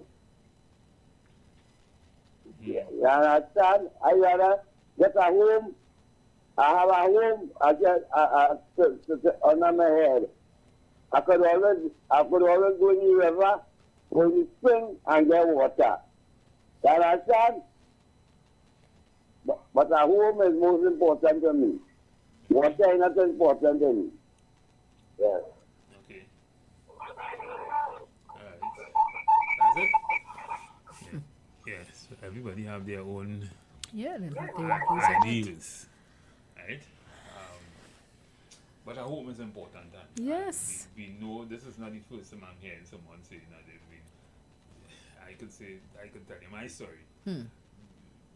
Many of us have been applying to HGC for years since we're small. And sometimes a few years. Sometimes it's had a. It's a wonder. I remember writing Basio Pandya, that was long time when he was Prime Minister. Apparently, he had to have a godfather. He had to know somebody or something to get things done. That's unfortunate. And that's unfortunate. But again, just to buy a house in this economy. Well, yeah, that's the next thing. That's the next story by itself. So many people may not have houses in their lifetime. How much is rent now? Well, the average rent is average rent, something, you know. Not 3, I would say 4. Yeah. Average. 4, yeah, 3, 4. And that's a basic 2-bedroom. 2-bedroom house and thing. 2-bedroom, 1 bath, apartment, not even house. It's amazing how rent and thing it's challenging. Has gone up to so much. So I'm wondering if that new rent, that new revenue collection agency that created for people renting an apartment, they're probably making plenty money from that. Could be, but then the fees, would that be trickling down to the persons who are actually doing the renting? You know, not to the people who doing the renting, but the economy, if they build more houses and that kind of thing. Yeah. that should be going somewhere. Yeah, because everywhere have apartments going up, and you know it is challenging. And I look at every month, and you know people flock to certain groceries with those specials, and you realize that people really don't have. People don't have money, so they're waiting for those particular specials to get the most out of those deals people don't have. What do you think them special? What do you think is really a special? Well, I mean, it's helping because if you were to purchase food outside of those specials and you have to purchase it at the actual price, it's problems. I take this call. Good evening, caller. Caller, good evening. You lost that caller there. I mean, businesses have to sometimes get creative. Yes. Make less, or give back the public more. Sometimes it's not even that; it's just creative ways to market your stuff and that kind of thing. Because sometimes it might be things coming near an expiry dates or things that you have a lot of in stock. Yeah, that they could afford to make a little sale on. Yeah. But it helps. It helps for some people. It's just the psychology of it. Yeah. It works. Right? There people some of them might be listening to us who, live on things like coupons and things in the US and that kind of thing. That's correct. But that too is, Good evening, caller. Yeah, good. I 75 years this year. You understand? And everything relevant. You understand? I get pension. But the girl at the rent a place now is over $4,000. Yeah. You understand? $4,000. The girl place the rent. The rent a place. You understand? My pension is only $3,500. You understand? When I pay rent, how I buy food, you understand? I have to buy medicine, all kind of things I have to buy. You understand? I'm the grandparent. You understand? All making out. You understand? I can't afford to pay no rent, sir. You understand? So I had to look for agency. And I don't know. I voted sentence Eric William time. I could vote in Eric William for Eric William himself. You understand? And I get Eric William, Manon, Sandy, Camera, all of them. And I ain't get a place. I vote for all of them. Yeah. And I can't get a place, I go there and I wouldn't get a place. Just like my mother. You know what people there in this place, mother and father, they never had a good work. So I never had a good work. And my mother and father, my father was a gardener. That way you can live off. You understand? All right. Thank you. Thank you, Kola. So that just establishes how equitable the society is to a large extent. We're not even thinking about the elderly persons who have to rent. You know, life is difficult across the board. And I'm just saying there needs to be some empathy in terms of the communication. We cannot accuse the previous government of some behaviors and then we are coming out and doing the same thing.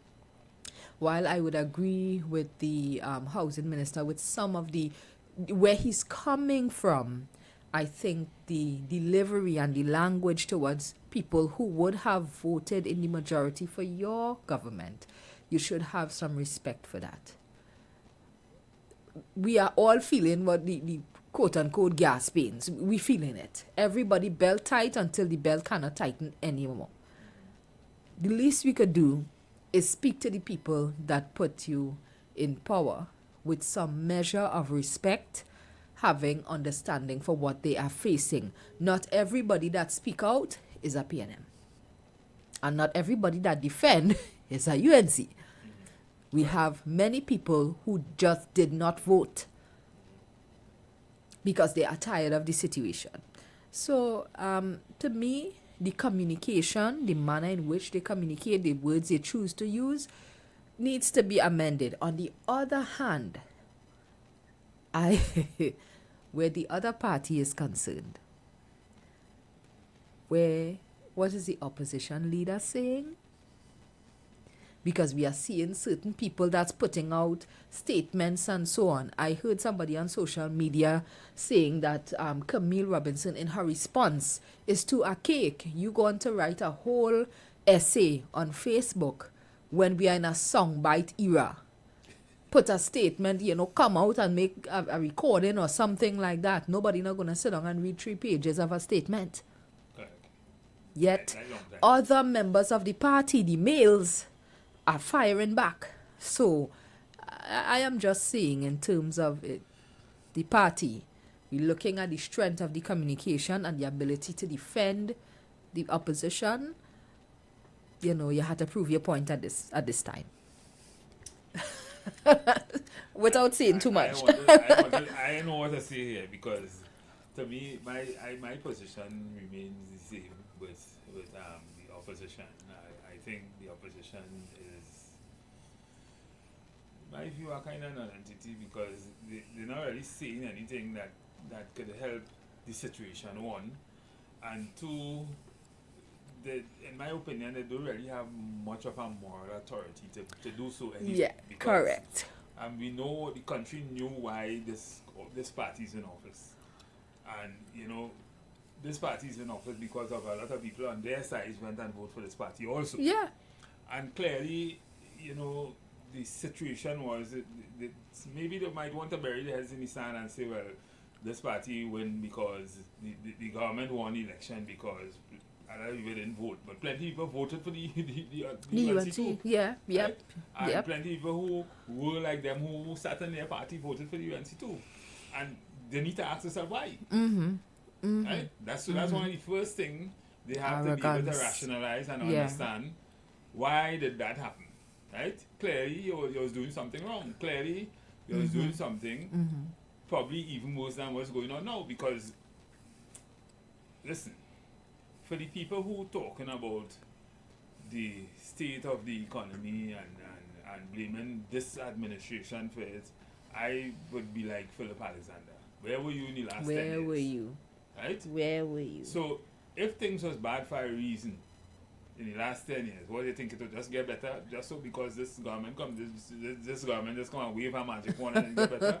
It don't work like that. It can't get better just right? so. It don't work like that. So we have to understand that too. Good evening, caller. Caller, good evening. Yeah, good evening, Mr. Matheson. Yes.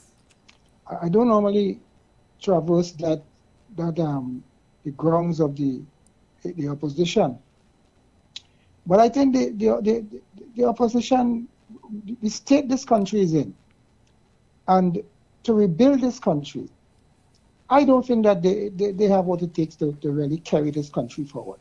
I don't genuinely think so. I myself, I don't feel they have no ideas, nothing new, no vision, the same people who were there, who collapsed, who created the chaos. It's the same people who coming back at the forefront in terms of where that could be. When where you going with that? The same people who created the chaos that we went through for the last 9 years, and that has brought us to where we are today. People don't want to hear that, but I'll say it because I live here in Trinidad here, I am a citizen here, and I have a right to speak out. They do not have what it takes to take this country forward. And they're making no effort to show some sort of, change in terms of the thinking, in terms of the understanding as to what is required to carry this country forward. That is where we are today. First thing, we need a new level of thinking. We need people to start thinking on a different level. Right? Yeah. And understand that you have to embrace everybody. Yes. And we in here, not when you listen to what Marcel had to say a few weeks ago, a month or so ago, I mean, that doesn't demonstrate that you have any sense at all. And you know where we should be in Trinidad and Tobago. Yeah, I listened to the gentleman they call Marcel. I think they call him Marcel. Yeah. Well, I'm not too sure that, where he understands where he is. I'm not too sure that he understands where he is and what his role is and what is required to carry this country forward. I don't know whether he understands what is governance. These are the things that, you get into it. And I'm saying when I looked at what happened, the people you had in the past, you had some bad ones in the past. But in terms of the PNM, I think it is the lowest the PNM has gone here. Yes. It is the lowest they have descended in terms of the quality of people that represent the party and the quality of people who are vying to govern this country. I don't know. I said no ideas, no vision, nothing new. You could tell me about when you come back, you're talking about CPEP and all this sort of thing. The fact people want sustainable job. If you want to build up, no vision. If you look at Mia Motley brought with the revised treaty, free movement of people. You see it. She came into an arrangement even within the same article 11, I think, where we talk about free movement of people. And she formed an arrangement because the other countries or the Caribbean, like Trinidad and others, we seem to be a bit, lethargic. They don't have a tenth of what we have, and they are light years ahead of. They don't have problems and all that kind of thing. Wow. You could go in the bank there and with your banker and take out US. That is because what she has done, she formed a union with free movement of people with whatnot with I think it's Dominica or St. Lucia, Belize, and two other countries. I think it was Antigua was one of them. If I'm not making a mistake. I'm not too sure. I stepped name. I don't know how. And then she entered into, I think, where they have passport. They have passport with Guyana, because she sees that where Guyana is going, and she sees the opportunity, right? So people can travel to Guyana and work and all these different things. But since the last 11 months or last 14 months, what new idea has that party, that opposition put forward? What idea? What what have they put forward in terms of the economy and growing the economy, in terms of investment and all this? Nothing like that. Nothing with respect to the economy. Nothing with respect to agriculture, because they are the alternative government. And after 14 months, you don't have a plan to say, well, look, what we're going to do to only Bacchanal in the place, commerce. So they really lost their way. They have lost their way, if they ever had a way. So I think that here might be the right place to look to analyze it, because this is the third umpire.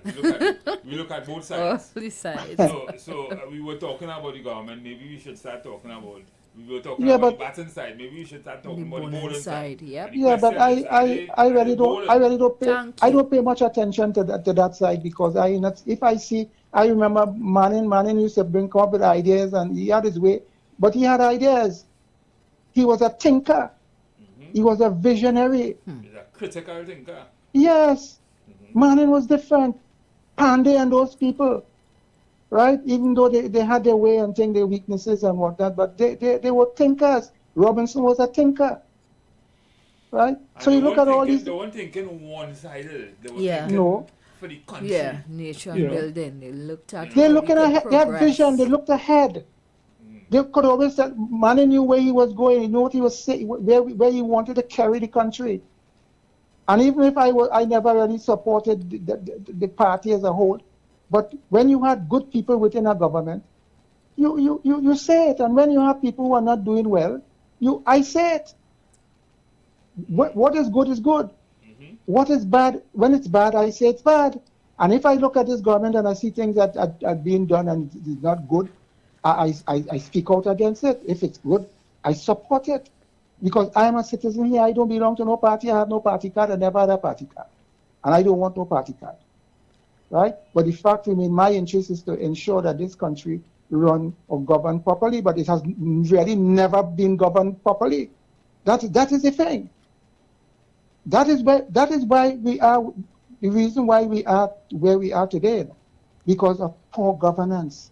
Poor government. Everybody jump inside there and who take this, who do take that, who do that. It's total chaos. You talk about WASA. WASA has been the worst performing department for years, ministry or wherever it is, for years, and it continues to be that way. And the question is poor management. It's a utility that just does not, I don't understand. I mean, why then just getting it? You know, the minister who you was just talking about, he used to be on a program with me.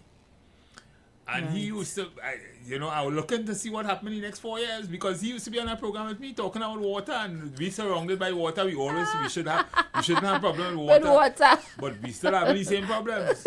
So, I mean, I'm waiting to see where we're going with respect to that, because at the end of the day, that will be one barometer that people will want to judge about. Correct. Well, I think that Mr. Padarak, he can't judge himself. The people have to judge it. Yeah. He may have when I say judge himself, he could score himself. But the fact remains, the real score comes from the people. That is the real score. Yeah. And what I'm seeing with WASA there, he needs to do a lot of work with WASA. And people spoke out about it with respect to the management at the lower level. I don't know what's going on at the top level. But you have, in those areas, you have what you call managers. And these people, I don't know if they know what they're doing or they care about what they're doing. But as you rightly say, sometimes you see 14 men on a job. 14 men on a job. You can imagine the bill for that job? Oh, you mean? And sometimes they come in the night. They're paying overtime. The night and they work in night. And all this kind of thing going on here, taxpayers' money going down the drain. That had to stop. It aches me. That he has to deal with that. Those people in the areas like Diego Martin, where you have area and you have people who are managers, they must be made to perform. In years gone by, I remember when I was a little boy, you had people going through the community. They checking on the pipes. They checking to see leaks and all that. People now have to, and because they go through the community, things really decline badly in this country, and they repair it. But no, sometimes you have to take 6 weeks before they come and repair whatever they repair. And what is sad, And that is something Mr. Padat have to look at. You cannot have people, I don't know these people who come to fix and when you the backhoe and all these things, if you rent those backhoe. Because you can't have people, I live in a community where I witness, but every 3 weeks, the same spot that they dig, they would have dug, they come back there and they dig again. But I think somebody was saying, somebody made a TikTok on that some time ago. It seems that that's a scheme, you know. I think that places is just dig up just to get over time. I'm telling you. So that's just that's wasting people, taxpayers' money, boy. The same place over 100 times, I could tell you, over 100 times probably between the last 2 years, they dug up the same spot, you know. The same spot. And they gone 2 weeks after it bust again, and they come back again. I mean, it's scandalous. And Mr. Padat has to look at that. Has to go, these people at the level of the junior managers, they, and more in those areas like Diego Martin and all Marva, you have to get these people to work, but you have to have accountability. You have to have accountability. Especially when you have no money now. The country has no money, people suffering, and these people just... And don't be afraid to send them home if they're not doing what they're supposed to do. I mean, there are ways they could measure them. I mean, there are ways they could discipline people and make changes and move people out and bring people who want to work. But that seems to be a general malaise within the public sector. And the Minister of Public Administration, you have to deal with those people in the ministry and that kind of thing, you know. Something I realize is that you have people who would have worked for years, and some of them, they're just waiting after they retire, and then they give them contract, 3-year contract and all kind of thing to put money in people. So so you have to restructure that public service, boy. You have to restructure that. What you leave for the younger people? What you're talking about people with career and all? Because when they come in, what they do? They prevent people from getting jobs, people from being promoted and all that kind of thing. And sometimes it's friends and family. I know that for a fact. People know before they retire, they come back and they get in contract because they know this one. And that same thing seems to be persist. Yes, over the years, they haven't been recruiting public servants, and they have the numbers may be reduced. But you have to look at those sort of things. They used to have people in the police and all this thing at certain level. And the other arms of the police, the protective service, where people they leave and they know when they leave and they bring back. Everybody had to get a top spot because it's buyout leave, and they buyout leave, then they give them 3-year contract, so they go beyond the time. So you don't have any succession planning. That's how you're going to build up a service. I think the person in charge of that public service, these are the things that you have to look at for reform, for change within the public service. I know you can't do everything, the government can't do everything one time. They have to prioritize. Some people feel that they could do everything. People just piling on things. Do this, we want that. No government could do what wasn't done in 10 years, or what the decline that was brought about in the 10 years. That can't be fixed in 14 months. Nowhere. That is impossible. There's no magic here. It takes time, and then in the absence of money, they have no money, and they tell you that. Nobody can tell me that. And they're not telling me, just telling me that. The people who were there before, they told you that. And when I heard a fellow talk about, I agree that you need to deal with poverty and jobs and whatnot. But what he was talking about in Marabella, the fence line community, you know what devastated that area? What brought about the pains of the people down there today? The closure of Petrotrin. That is what brought about the disaster and the pain and suffering of the people in the fence line. I'm not denying that. I'm not denying that these people undergoing. Hello? Listen to undergoing the pain and suffering and whatnot. But I am saying that the things that people do today, the things they do in the morning, telling in the evening, and what the previous government did in the morning is what telling on the people down there and the people in Trinidad and Tobago in the afternoon, telling on them now, telling on us now. So people have to understand that you can't, it's painful, But it ain't going to be easy.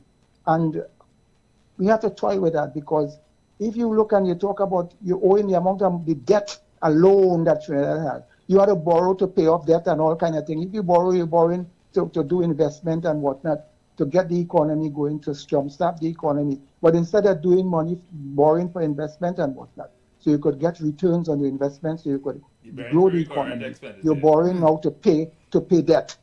To pay debt. That is where you are. So all this they spend, and the thing about it, and they sort of get away with that, you know. When they took office in 2015, the reserves were about, I think it's how much? The reserve was $10.4 billion. Wow. When they left, it was $2-something billion. I just got the statistics there.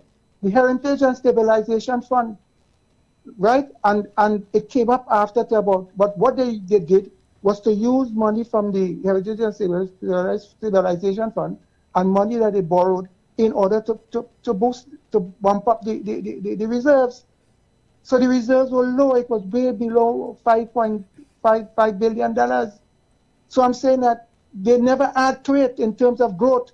And instead of that, added to that now, you're borrowing a set of money and all kind of thing. You're building a set of building all over the place, all over town, right? With no return on that investment.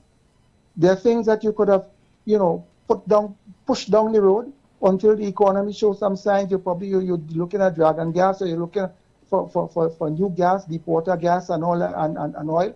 You could have waited. They're not. But what you do with that you just show that no returns on those investments.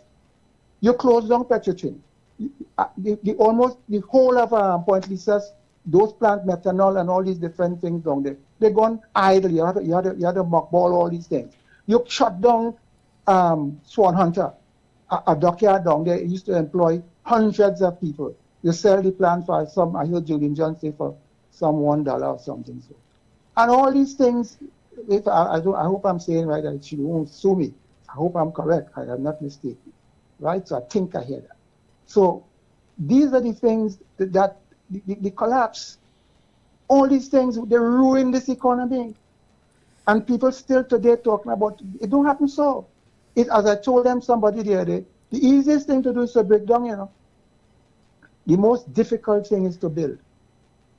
And especially this economy where it is here. It's no easy road. And it takes time. And people have to exercise patience and whatnot. Yes, the government has to think in terms of those people who the poor ones, those who, the underprivileged and those sort of things, and help them. But the point about it, the road is not an easy one. It wouldn't be easy, right? So this is where I see it, Mr. Matheson. Okay, thank you. Thank you again. Thank you. So we had a little run on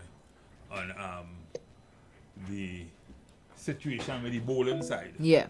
And clearly we had a little analysis of what's going on, but I'll respond to that after this call. Good evening, caller. Yeah, good afternoon, Umpire Matheson. And I think we have our female umpire square this afternoon. Yes, good afternoon. She is square. Okay, good afternoon. Well, Mr. West raised a lot of interesting topics there. Very interesting. But my whole situation, I was born in this country some years ago. You say how many years ago? Yeah. Again, I do not know what went wrong. In particular, the last 8-9 years of the last administration, that we have, the entire socio-economic changes. For example, that is my experience in Arima. I cannot walk the streets of Arima. Is who not grabbing me to read my palm? Who not asking? They don't have bread to eat.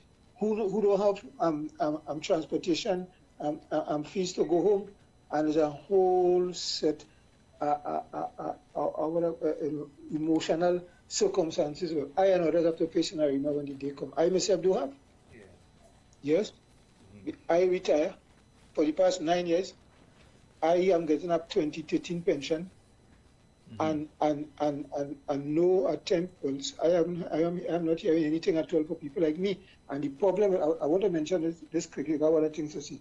the thing about a pensioner now and a pensioner 20, 30 years ago. A pensioner now have to pay cable TV.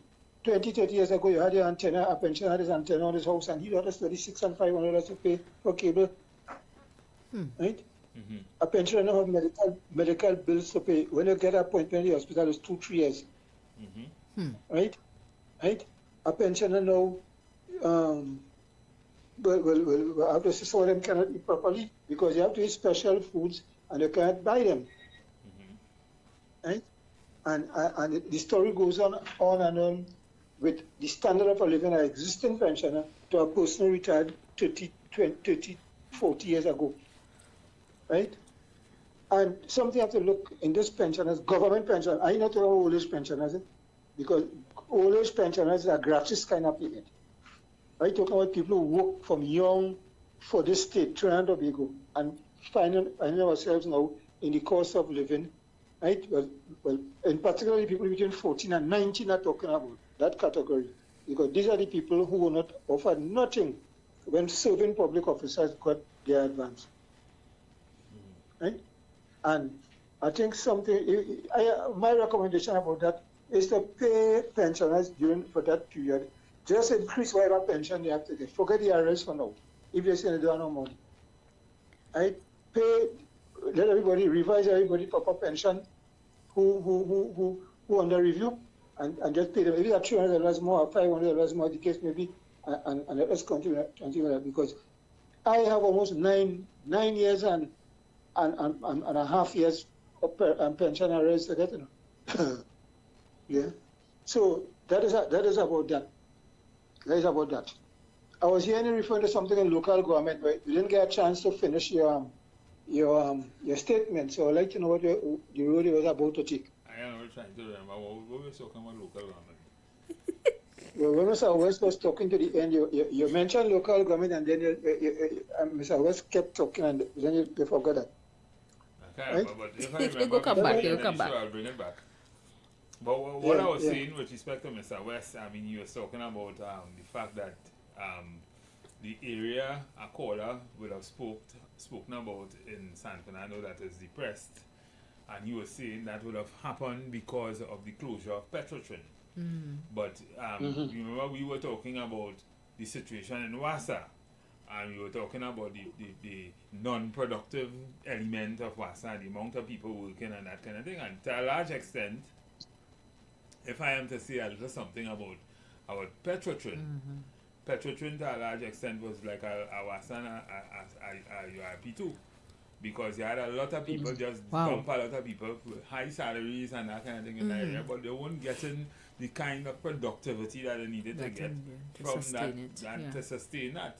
And I will hope that if we open that back with any hue of taxpayers' money, that don't happen again.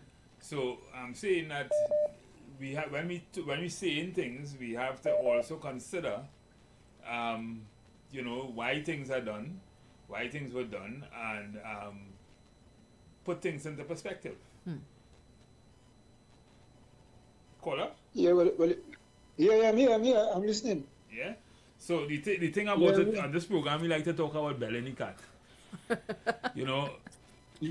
Government had to come here and make decisions. Some of them might be hard, but we have to restructure the society. We have to restructure our economy. We have to restructure using the right kind of data and analytics and everything, but so that not just we will have equity in the society, but we will have good functioning public service, good functioning utilities and everything, so that everybody could live the same kind of standard of life that even there will be no real disparities except we live in a capitalist economy, and people with businesses, people who invest, people who do certain things with the money will obviously earn more from the society.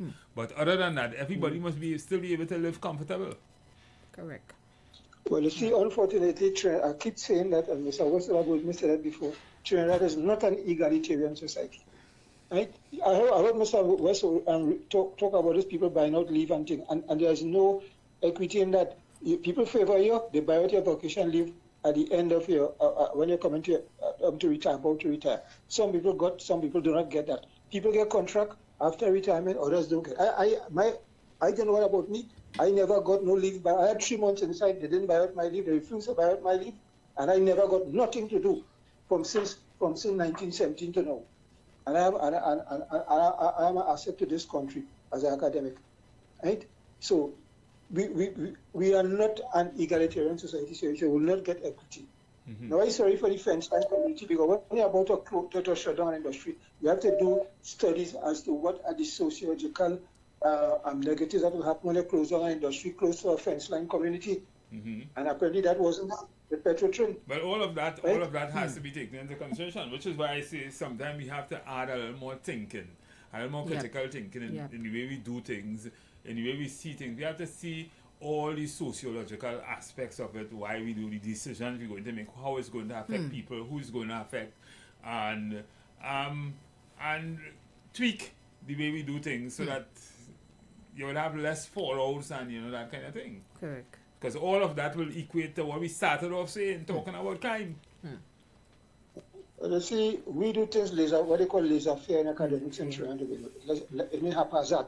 You just get up in the morning, you do anything without thinking, without taking reality checks or anything like that. So we can operate kind of laissez-faire. I don't know if that's an extension of the carnival mentality or if the carnival mentality is an extension of laissez-faire.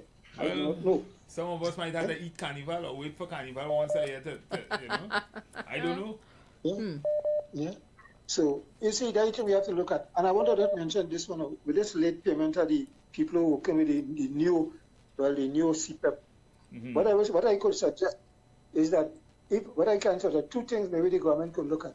Is that if the people working do not want to process the sheets in time, payment in time, either you bring in some retirees, daily paid retirees who know to prepare pay sheets, you bring them in, or maybe you put the pay sheets preparation in the military, either in the army or the police finance division, and let them do the computations. Right? If the people there do not want to process the sheets in time, and have people now, balling on the streets where they don't get paid 6 and 7 fortnight and wherever it is. There is two suggestions I could offer. Yeah. Because we have to just can't sit down, and that's where the issue I have when they say we have no money. All of us are living human beings, and the people have different capacities. But the last government didn't bring in the brain power to do things to transform the whole economy and whatever it is, and the whole socio-economic situation here. Right? So, I wonder if I live in the 300 acres that I was born in, and which I had great expectations of. Right? But I see you fighting up there as a one-man team. Well, you have your team of umpires there. Well, I don't know how far. We may have to retire. Mr. Patterson? Retire now? I mean, I am a fighter, I am a fighter. I have a good idea where I'm going and how I get in there. Yeah. Well, maybe you can take a concussion test now and then, but because all lies in the islands, you have to expect anything in the islands. Correct. So we might have to make some configurations to the show, to the show. Yes, you have to do that. Yeah. And I tell IWER, the station management, to look at that problem with the affiliates interference between the Radio Tambourine and Tobago transmission and IWER, this station transmission. Yeah. We could probably look at that because I realized that the transmission really. When you were saying that yesterday, I was saying that sometime you there? I'm here. I was saying that some time ago I was in Tobago and I tried to tune into this station. I was getting the next station. Oh. Yeah. Okay. It has interference. Yeah. And I believe it's particular more like in the northeast, remote and Grandy and thing. You will gain that kind of it more. It is more. So it is more. Two of them had the same digital signature apparently. Yeah. Okay. Yeah, it is more pronounced in this area here. Yeah. All right, let me take a next call. I see someone trying to call here. Yeah, good. Yeah. Okay, good. Yeah. Thanks. Good evening, caller. Caller, good evening. Hello. Caller, good evening. Alright. We lost that caller. Caller, good evening. See, we've been trying to get on for quite a while. Good afternoon. Yeah. First time caller to your program. Right. I just want just to I now wake up and just walk out to the joining me and see your program going on, and was listening to some of the comments some callers were making. The gentleman that just called him, boy, you say everything I wanted to say because I in the same khaki pants like you.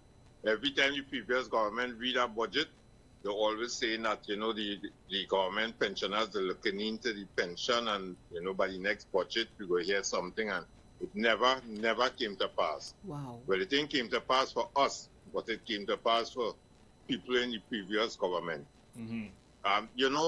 One of the things I just can't understand is why some people just make excuses for the government. These people on the platform were saying everything we wanted to hear, and they had all the solutions for all the problems. Right? Now we put them in office. They're still talking about the previous government did this and the previous government did that. We don't want to hear that. We don't have time to be waiting for years. And they're saying that they know already before they came into office that the country had no money, and they had ways of putting money back into the account. But now that they're in office, it's something different. Another thing, you made a statement just now, and I concur with you when you spoke about Petrochin. Petrochin was sucking the country dry. And that is one thing I wasn't in disagreement with the previous government in doing and shutting it down because we were not getting value for dollar. Right? I'm watching the time, I know you're going on. You go ahead. Oh, yeah. So, these are some of the things I'm looking at, and I feel, as a citizen of this country, I feel as though I get scammed, because everything they spoke about on the campaign trail and the expectation that they give the population, now they're in office, is something entirely different. Now, I know my grandparents and things had a saying, it's not what you do, it's how you do it. But apparently, this government not paying attention to that. Look how you have the citizens in the country uneasy. When you walk down the streets and you're watching people coming in the opposite direction, nobody have a smile on their face anymore. Everybody frustrated. Business closing down all over. Food prices going up. Everything going up, and people out here suffering. But what does amaze me is some of those same suffering people will come out and defend the government with the decision that they're making. Look at the police, right? Look at the judiciary now have to come out and ask the public to have patience with them, right? Just trying to muzzle citizens. Everything going downhill and going downhill fast. So the population had to start waking up now and start, moving away from party politics. That's the problem we have in this country, the party politics. Move away from party politics and start thinking about country. And not only think about country, think about your children, your grandchildren, your great-grand, the next generation to come, because what we living for them. If what we fighting for today, our foreparents were fighting for that, in that time we might have been living in a bed of roses right now. But I'd have a problem with people saying that, you sit down for all them years and all you never said nothing. People was talking all the time, and when the government wasn't listening, we just kept silent. And when the opportunity presented itself, we vote them out. So these kind of thing people will be coming with sometime. I just want to know, if they're really living in Trinidad and Tobago. I just really wonder that sometime, Anyway, let me just leave it because sometimes when I'm talking on this issue, I just get kind of hyper and I might say out of time. But thank you for sharing that. I agree with what the caller have to say. I agree with what everybody has to say, as a matter of fact. At least people are really reading what's going on in Trinidad and Tobago. And at the end of the day, what we want is, we want to live. Yes.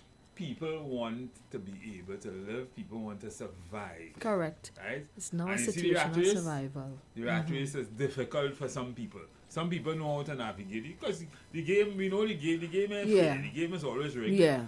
And you had to know, you had to strategize, you had to understand how to survive the game. But not everybody, might be like Correct. me or you. I mean, some people have moving with a lot more tonnage than others, and you might be able to move alone. I think people want to see the motherly figure that came to us asking for our votes.